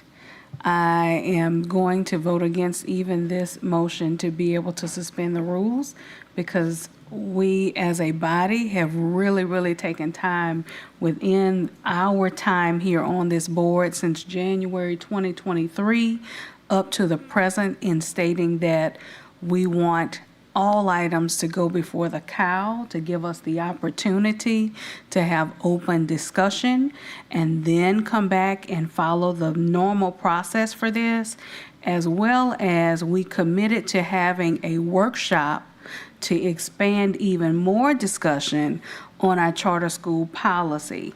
And so my question is, do we want to take this time to suspend those rules when we have made the point of saying how important it is to have items to go before the committee of the whole first, for there to be additional opportunity for discussion?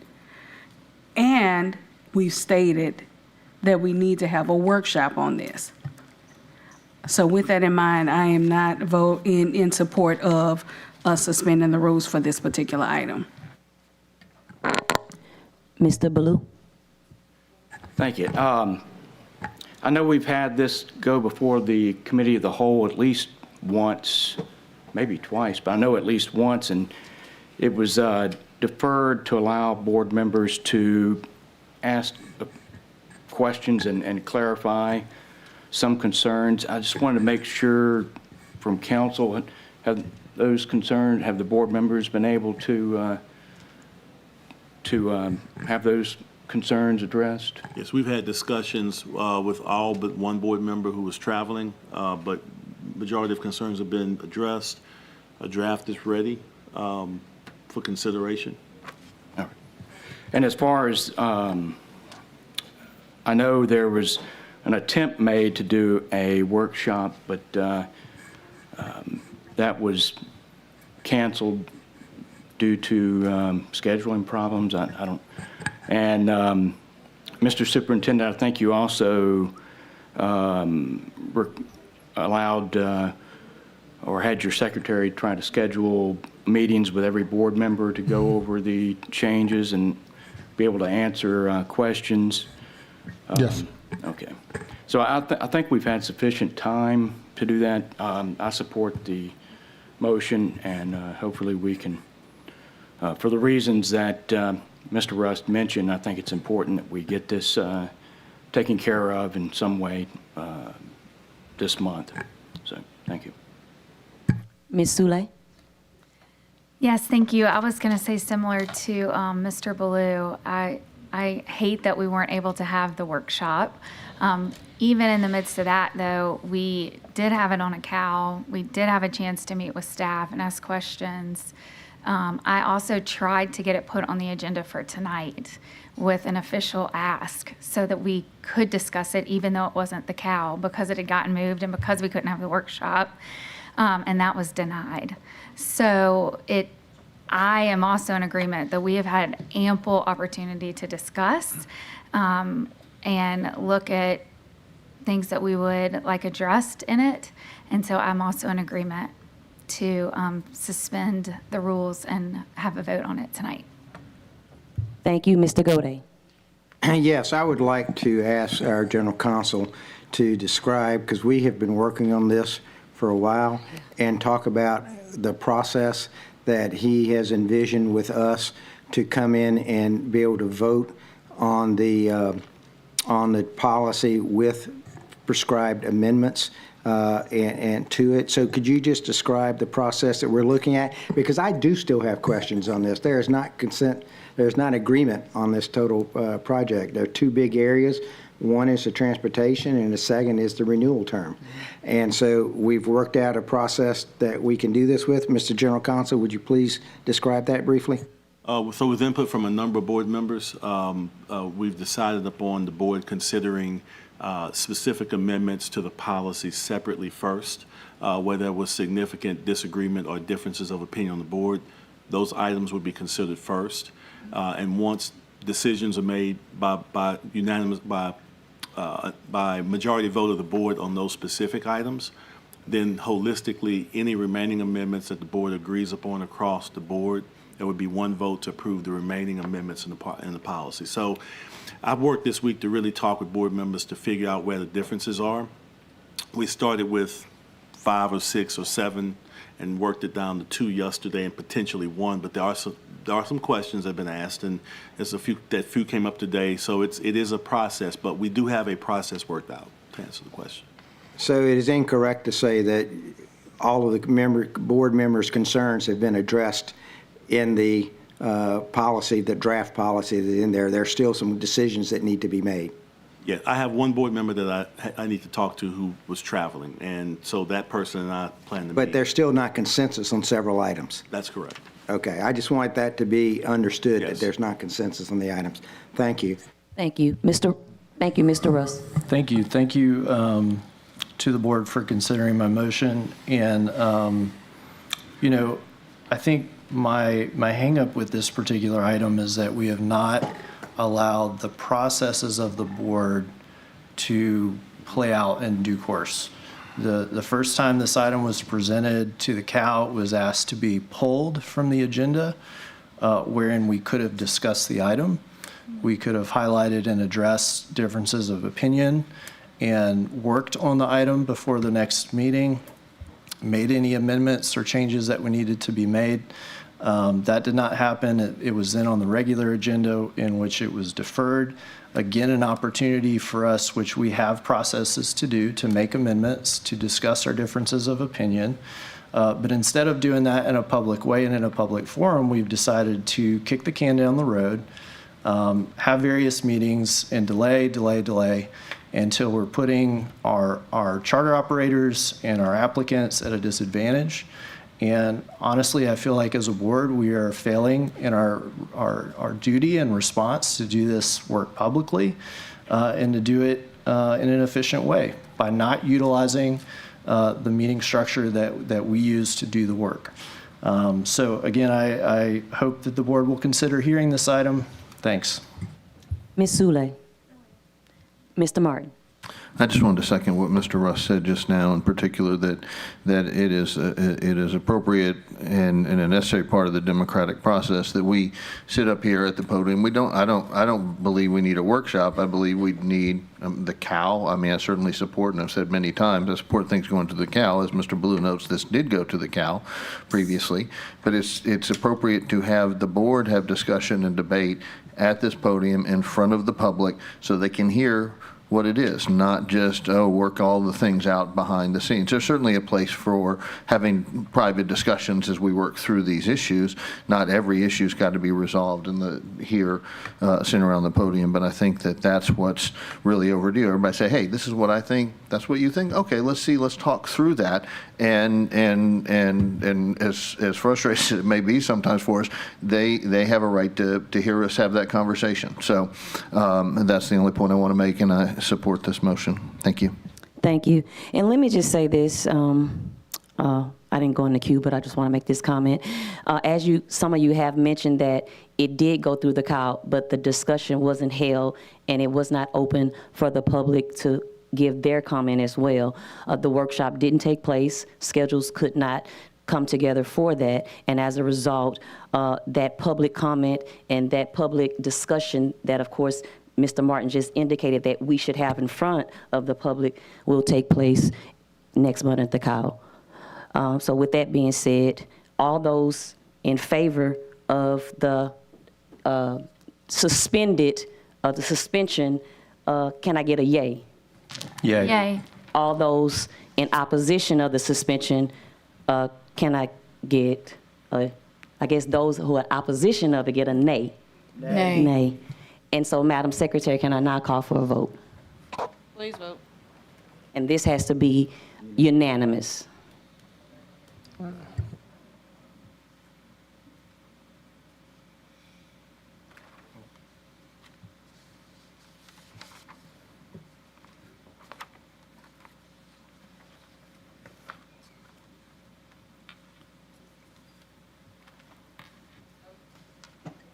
motion fails. Moving to item H, new business. Number 1, ITEP application, International Mezzo, I think I pronounced that wrong, Mezzo Technologies Incorporated, discussion, consideration of an application from International Mezzo Technologies Incorporated for an industrial tax exemption and related matters. Do I have any public comments? And I do have online comments, but those who have a public comment, if you do have a public comment, please give my secretary a card and you can approach.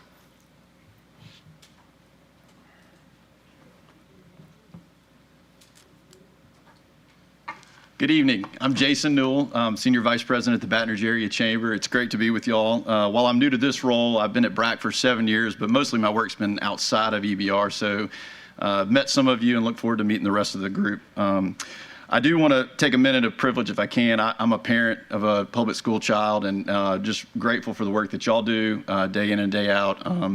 My wife and I are very thrilled with the experience that he's had and just grateful for the work that you do. As you know, BRAC supports business growth through the 9 parishes, EBR being one of those. And in the past, we played a little bit of the role in the ITEP world. Obviously, this program has seen a lot of changes over the years in procedures and voting and percentages, et cetera. And so I'm more than happy to answer any questions that you might have. I know it's been a little bit of time since we've seen the last approval. But tonight there's 2 that we want to bring before you or discuss with you. And the first one being the International Mezzo. They've come a couple times in the past, but this is a $216,000 investment in their facility in North Baton Rouge. They continue to, you've seen this multiple times, they continue to invest in their facility to enhance productivity and efficiencies at the site. And we estimate in our calculations through a third-party financial model that it'll be roughly $28,000 to the parish as a whole, which includes the school board over the 20-year life. So I'm happy to answer any questions if you've got any.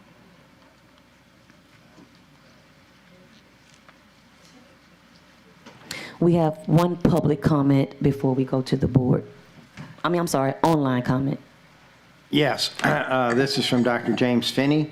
Any board member who is truly concerned about the welfare of children and the quality of their education should vote against this diversion of tax money into corporate profits.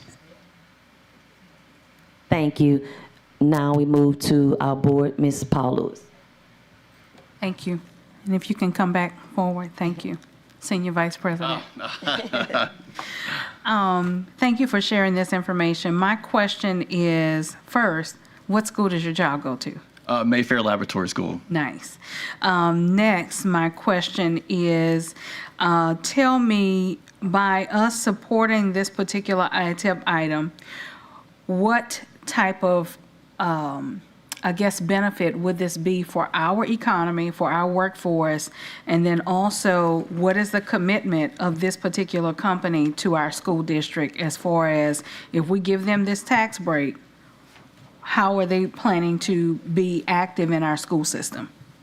Yeah, that's a great question. I think that from an economic standpoint, most of our pillars of the work that we do, it depends a lot on our existing businesses. And so I think that the support of the folks that are here, we work with new companies that are looking to come to Baton Rouge, but we primarily work with a lot of our existing businesses. And I think the support of those and helping them grow, and they've, in particular, this particular project has continued investment in that facility year over year. And so I think it's just really important. It's an 80% property tax abatement for 10 years. At the end of the 10-year, it goes back on the roll, at 100%. They are adding a job associated with this that would bring them to 50 jobs total at the site. And I think a total payroll of just under $4 million as well. Okay, so an 80% tax break, how much is that just on average? So let's see, give me just a second, I'm sorry. So for this particular project, we estimate roughly about $22,000 over 10 years. $22,000 over 10 years. But that's not just school, that's just the total property tax millage collection. Okay. And then you said that they're expecting to add 1 job? Mm-hmm. That's what was on the application. Yes, ma'am. Okay, thank you. Mr. Lewis. The $216,000, is that for machinery and equipment? Yes, sir. Brand new that you're going to take out the box and put in the facility, or is this stuff that's already in the facility? The ITEP rules require that it be new. It's new investment that's not already at the facility. And you're going to add 1 job? Yes, sir, that's what's on the application. Okay, $216,368, and you're going to add one job, and you're telling me it's going to be $22,000 a year? No. 22,000 for a year? No. 22,000 over 10 years. Over 10 years? Yeah, so we're talking about, yeah, So give me the total. Give me the math over the 10 years. What's that going to be? $22,000. Jesus Christ. That's the abatement. I think people living in Baton Rouge would love to get that kind of tax break. People working 3 jobs to keep their lights on, trying to keep their kids in school, trying to keep food in the refrigerator. I can't support this. I'm just going to leave it like that. I can't support this. Mr. Ballou? Thank you. This project adds property taxes to the parish, is that correct? That's correct. Okay. Even with the 10-year incentive, it's still going to add property tax revenue? Yeah, we estimate right under $30,000.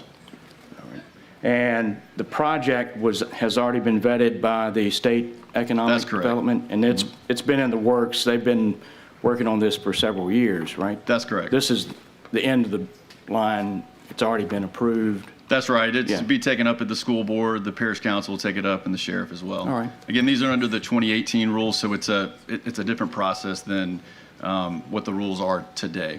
Yeah. All right. Well, thank you. Yes, sir. And I have a question. Yes. Yes, and so I know you're here representing the Baton Rouge Area Chamber, but do we have any representatives here from International Mezzo? No? Okay. And the reason why I'm asking is because I would like to know if the persons from the company are willing to commit to internships for our district. It's a great question. Yeah, Yeah. I can certainly ask. Yeah. Yeah, and so and that would be contingent on my vote. Okay. I don't know that I can answer that tonight, but yeah, I'm sorry. Okay, and so are there any other board comments?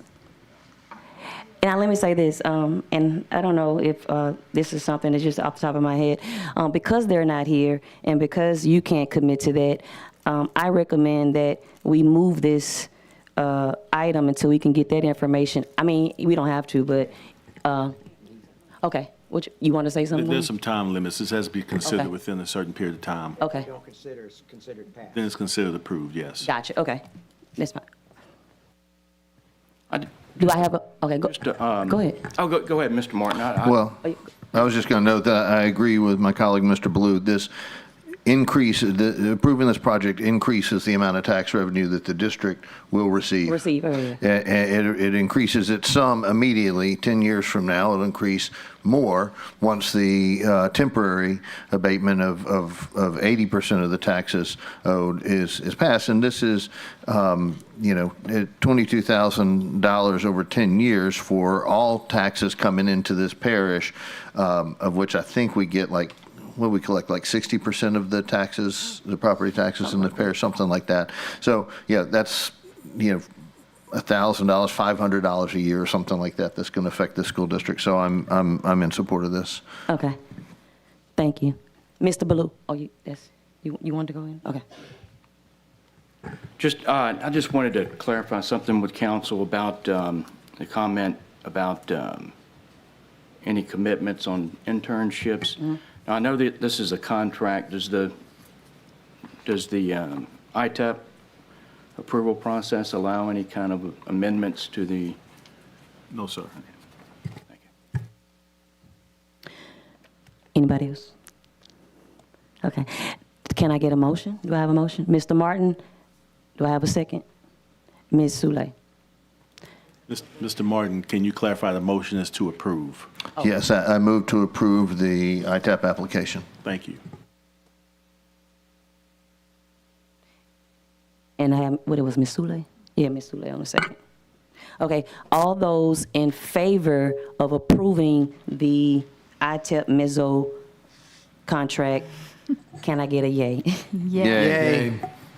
And all those in opposition of the ITEP Mezzo contract, can I get a yay?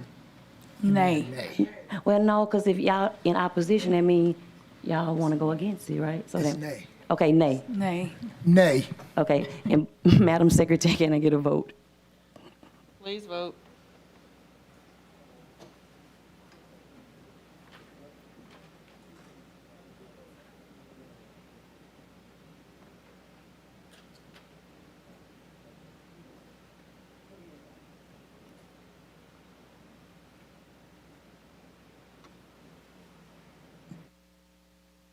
The motion carries. Moving along to item 2, ITEP application WR Grace and Co-Con, discussion consideration of an application from WR Grace and Co-Con for an industrial tax exemption and related matters. Mr. Shamlin. Do I have any public comments on this item? Yes. Okay. The board, Public, online. I'll do the online comment first. That's a good idea. Have one from Jennifer Johnson.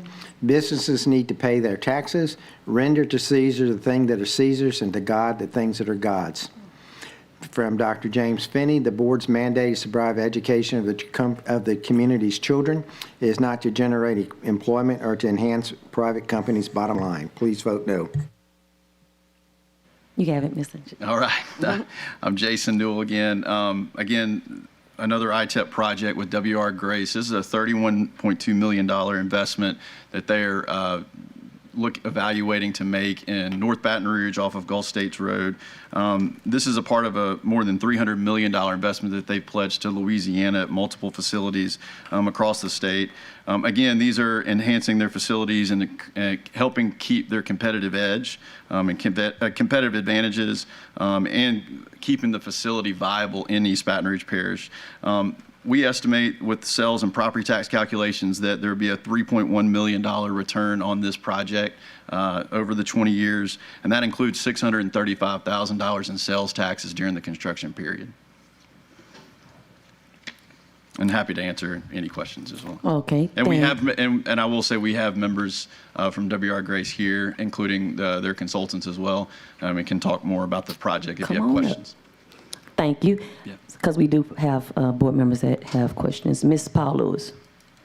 Thank you. My questions are the same. I don't know if it will come to you, Senior Vice President, Senior President. I'm not sure. But what is like the amount? Again, if you could restate what would be the amount of the tax break? And then also, I'm sure that the gentleman behind you would be able to answer as far as economically, workforce development, you know, how many jobs does this create and so on. But what would be that average total of the tax break?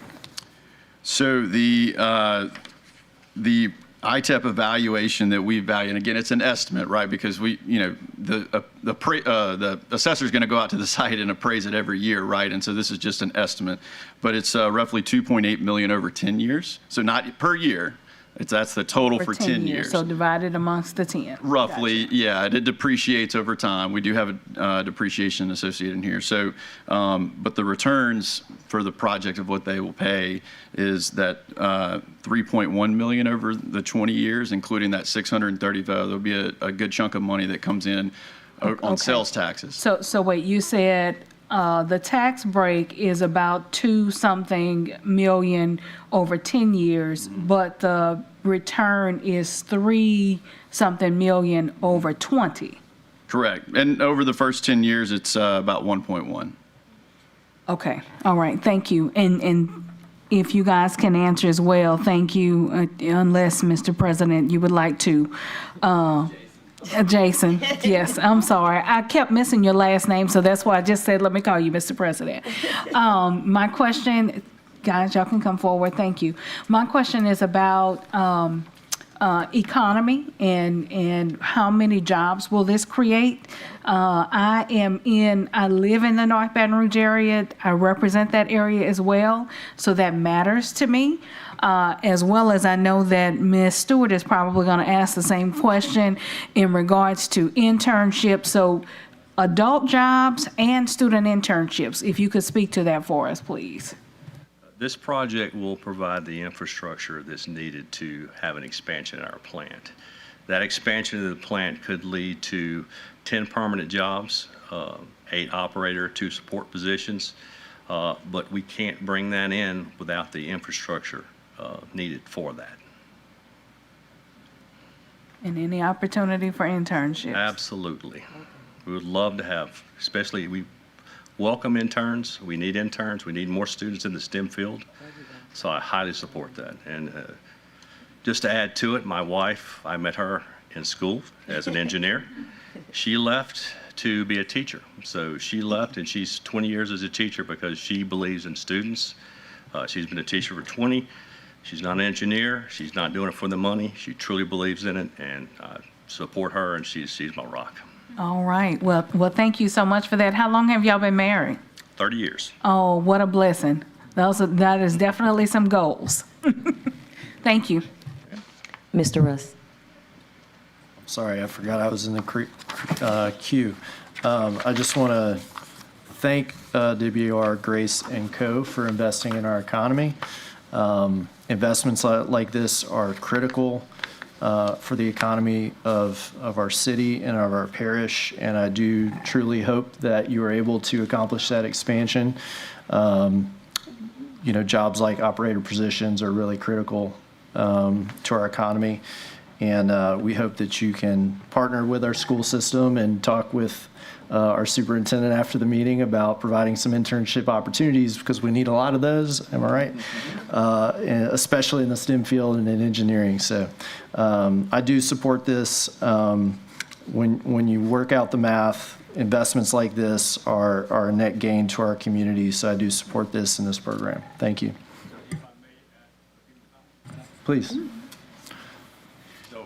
My name is Wei. I'm the plan manager for WR Grace. I just want to give my colleagues an opportunity to be here to present WR Grace. But to answer your question, actually, we're already hiring interns. We had 3 this summers.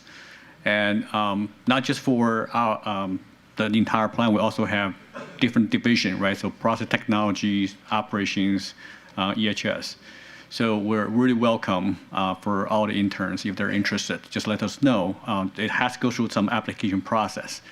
But a lot of time we have to send our HR to some career fair in order to get people to know about WR Grace. Because everybody knows Albemarle, but they don't know a lot about WR Grace. So that's why it's be an honor that we can have some local students who are interested in the interns. And we thank you for that. Thank you. Mr. Lewis. One more thing, sorry. Oh, go ahead. We also have the golf tournament at this month. So we actually invite a lot of vendors, and they contribute the monies. And each year we raise about $100,000, and all those money will go to the charity. We go to the school. We have what they call the junior achievement. So we're part of that, and also it goes to the some cancer patient. So they need to fly to some other hospital for treatment, so we support all that. So last year was about 125, and we're just going to have another one in October, I think it's 2nd. So if you are interested, let me know. You're welcome to participate in that. Miss Lightfoot, don't miss him. Don't miss him, Miss Lightfoot. Thank you. That's All our right. foundation person. Okay. Mr. Lewis. I just want to make a clarifying statement. I think what chemical companies do in the state of Louisiana for the economy and for jobs is great. And I've been on record as far back as 7 years ago saying that I'll support any ITEP that brings jobs, real jobs. You're talking about creating one job. One. That's what's on your paper. It says one job. New direct jobs, 1. Speak to that. Existing jobs, 143. Total jobs, 144. Where are the jobs? I can speak to that. Please do. So my name is Robert Wiggy. I'm with Summit Credits. We represent WR Grace through the application process. So when WR Grace filed their advance notification, it was roughly 38 days before the governor came out with his executive order, which eliminated jobs and payroll requirements under the ITEP program. And so we were caught in a unique position in that we had rules, we had an application that required job creation. However, we had a governor's executive order that did not. And so what we did is we held off on filing this application to allow the rules to catch up, to eliminate the requirement on that application to show any new direct jobs. As when you place a new direct job on an application, it then requires 10 years of compliance. And we worked with LED and the governor's office to put in place some new rules that did eliminate the requirements per the application. However, it did not cover this application. LED required that we had to list at least one job. Now, as you heard, the plant is going to create more than one job, and these requirements, these jobs requirements have gone away. And so really, it was a formality that we had to put one job on the application. But the company is going to create more than that one job. Okay, thank you. Mr. Gode. Yes, someone made reference to my former life at Albemarle. I know this facility very intimately. And, you know, you talk about jobs and things like that. This was a plant facility that Albemarle was probably on the way to shutting down. And through some great work by people like myself who sold this facility to W.R. Grace, W.R. Grace has come in and invested the money to keep that plant operating. And this is a very high-tech plant. This is not making millions of pounds or billions of pounds of plastics out on Scenic Highway. This is a very, very high-tech plant with very high-tech, very specific analytical tools and requirements and things like that. And, you know, it is, I guess in some instances, it's almost semiconductor grade type chemistry that occurs in this thing. So this is the type of key technology that if it's solidified here in Baton Rouge, it's going to stay here for a good long time. And so I think these are the kinds of investments that's very important because you can't pick this up and move it. You know, the big competitors to this are probably still, I'm a couple of years out of date, but the big competitors to this are in China and stuff like that. So this is what the competition is. This is also the kind of manufacturing that I think Baton Rouge really needs because it is high-tech, low volume. It's not making a lot of pollutants. It's not processing billions of barrels a day of oil or anything like that. It is producing high-tech, small volume, very precise chemistry to make these things work. And so, you know, getting this will probably solidify that plant's location here in Baton Rouge for the next 20 years. Without it, it may not be here. So you got to be careful how you look at things and go through these things. And I will stop at that. I see you shaking some heads. Do you want to comment? Yes. So you just mentioned about WR grades for the polyolefin market because if I look at my customers, we support our 50% revenue goes to ExxonMobil. So they bought a lot of our catalysts to make the polyolefin. So if we don't support the catalysts their needs for their production, they're going to lose job too, right? So they have to move the production to some other places. So I think it's critical to not just think about WR Grace as a single plant or single company. It's about our customers. ExxonMobil is our biggest customers. So just want to add that. And I'll add one more thing that you guys may not know. The plastic industry is the 880 billion with the B pound per year industry. We need a chunk of that to keep in Baton Rouge. A lot of our plants, Exxon, Dow, they provide a lot of jobs, and we want to keep that catalyst production here and not send it to China because it will definitely help the economy. Thank you. Okay. And thank you. So, do I have a motion? I have a motion by Mr. Russ, and I have a second by Ms. Sule.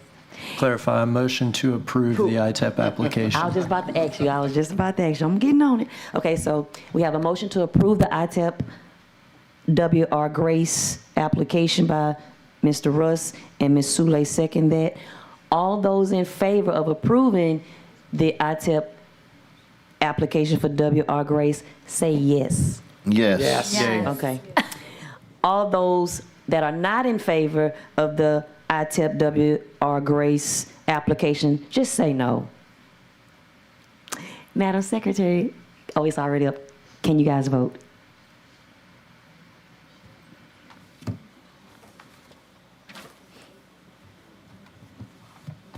Motion carries. Thank you. Moving along to H3, student expulsion. Discussion, consideration of a request to appeal a student expulsion. I'm gonna let paper it. Have all of the board members had an opportunity to take a look at the expulsion? Does anybody have a motion to hear? They want to make a motion to hear?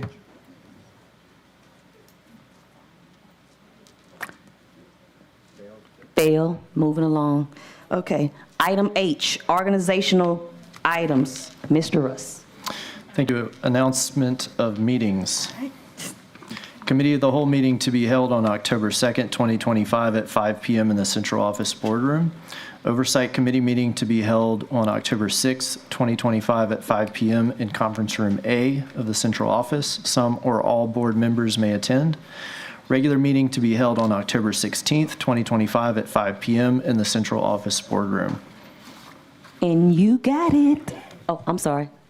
Superintendent has something. I just want to make a quick correction. The magnet portal opens on, the priority portal opens on October 6th through December 5th. Winter pool, December 6th through February 28th. Spring pool, March 1st through April 30th. Extended pool, May 1st through June 26th. So the magnet pool will be open from October 6th through June 30th of 2026. And Tirza Smith, who heads our Child Welfare and Attendance Office, texted me and said I made a correction on the definition of truancy. It's 5 unexcused tardies or 5 unexcused absences. So, my bad. And that concludes our meeting. Mr. Coach Lewis. Go home.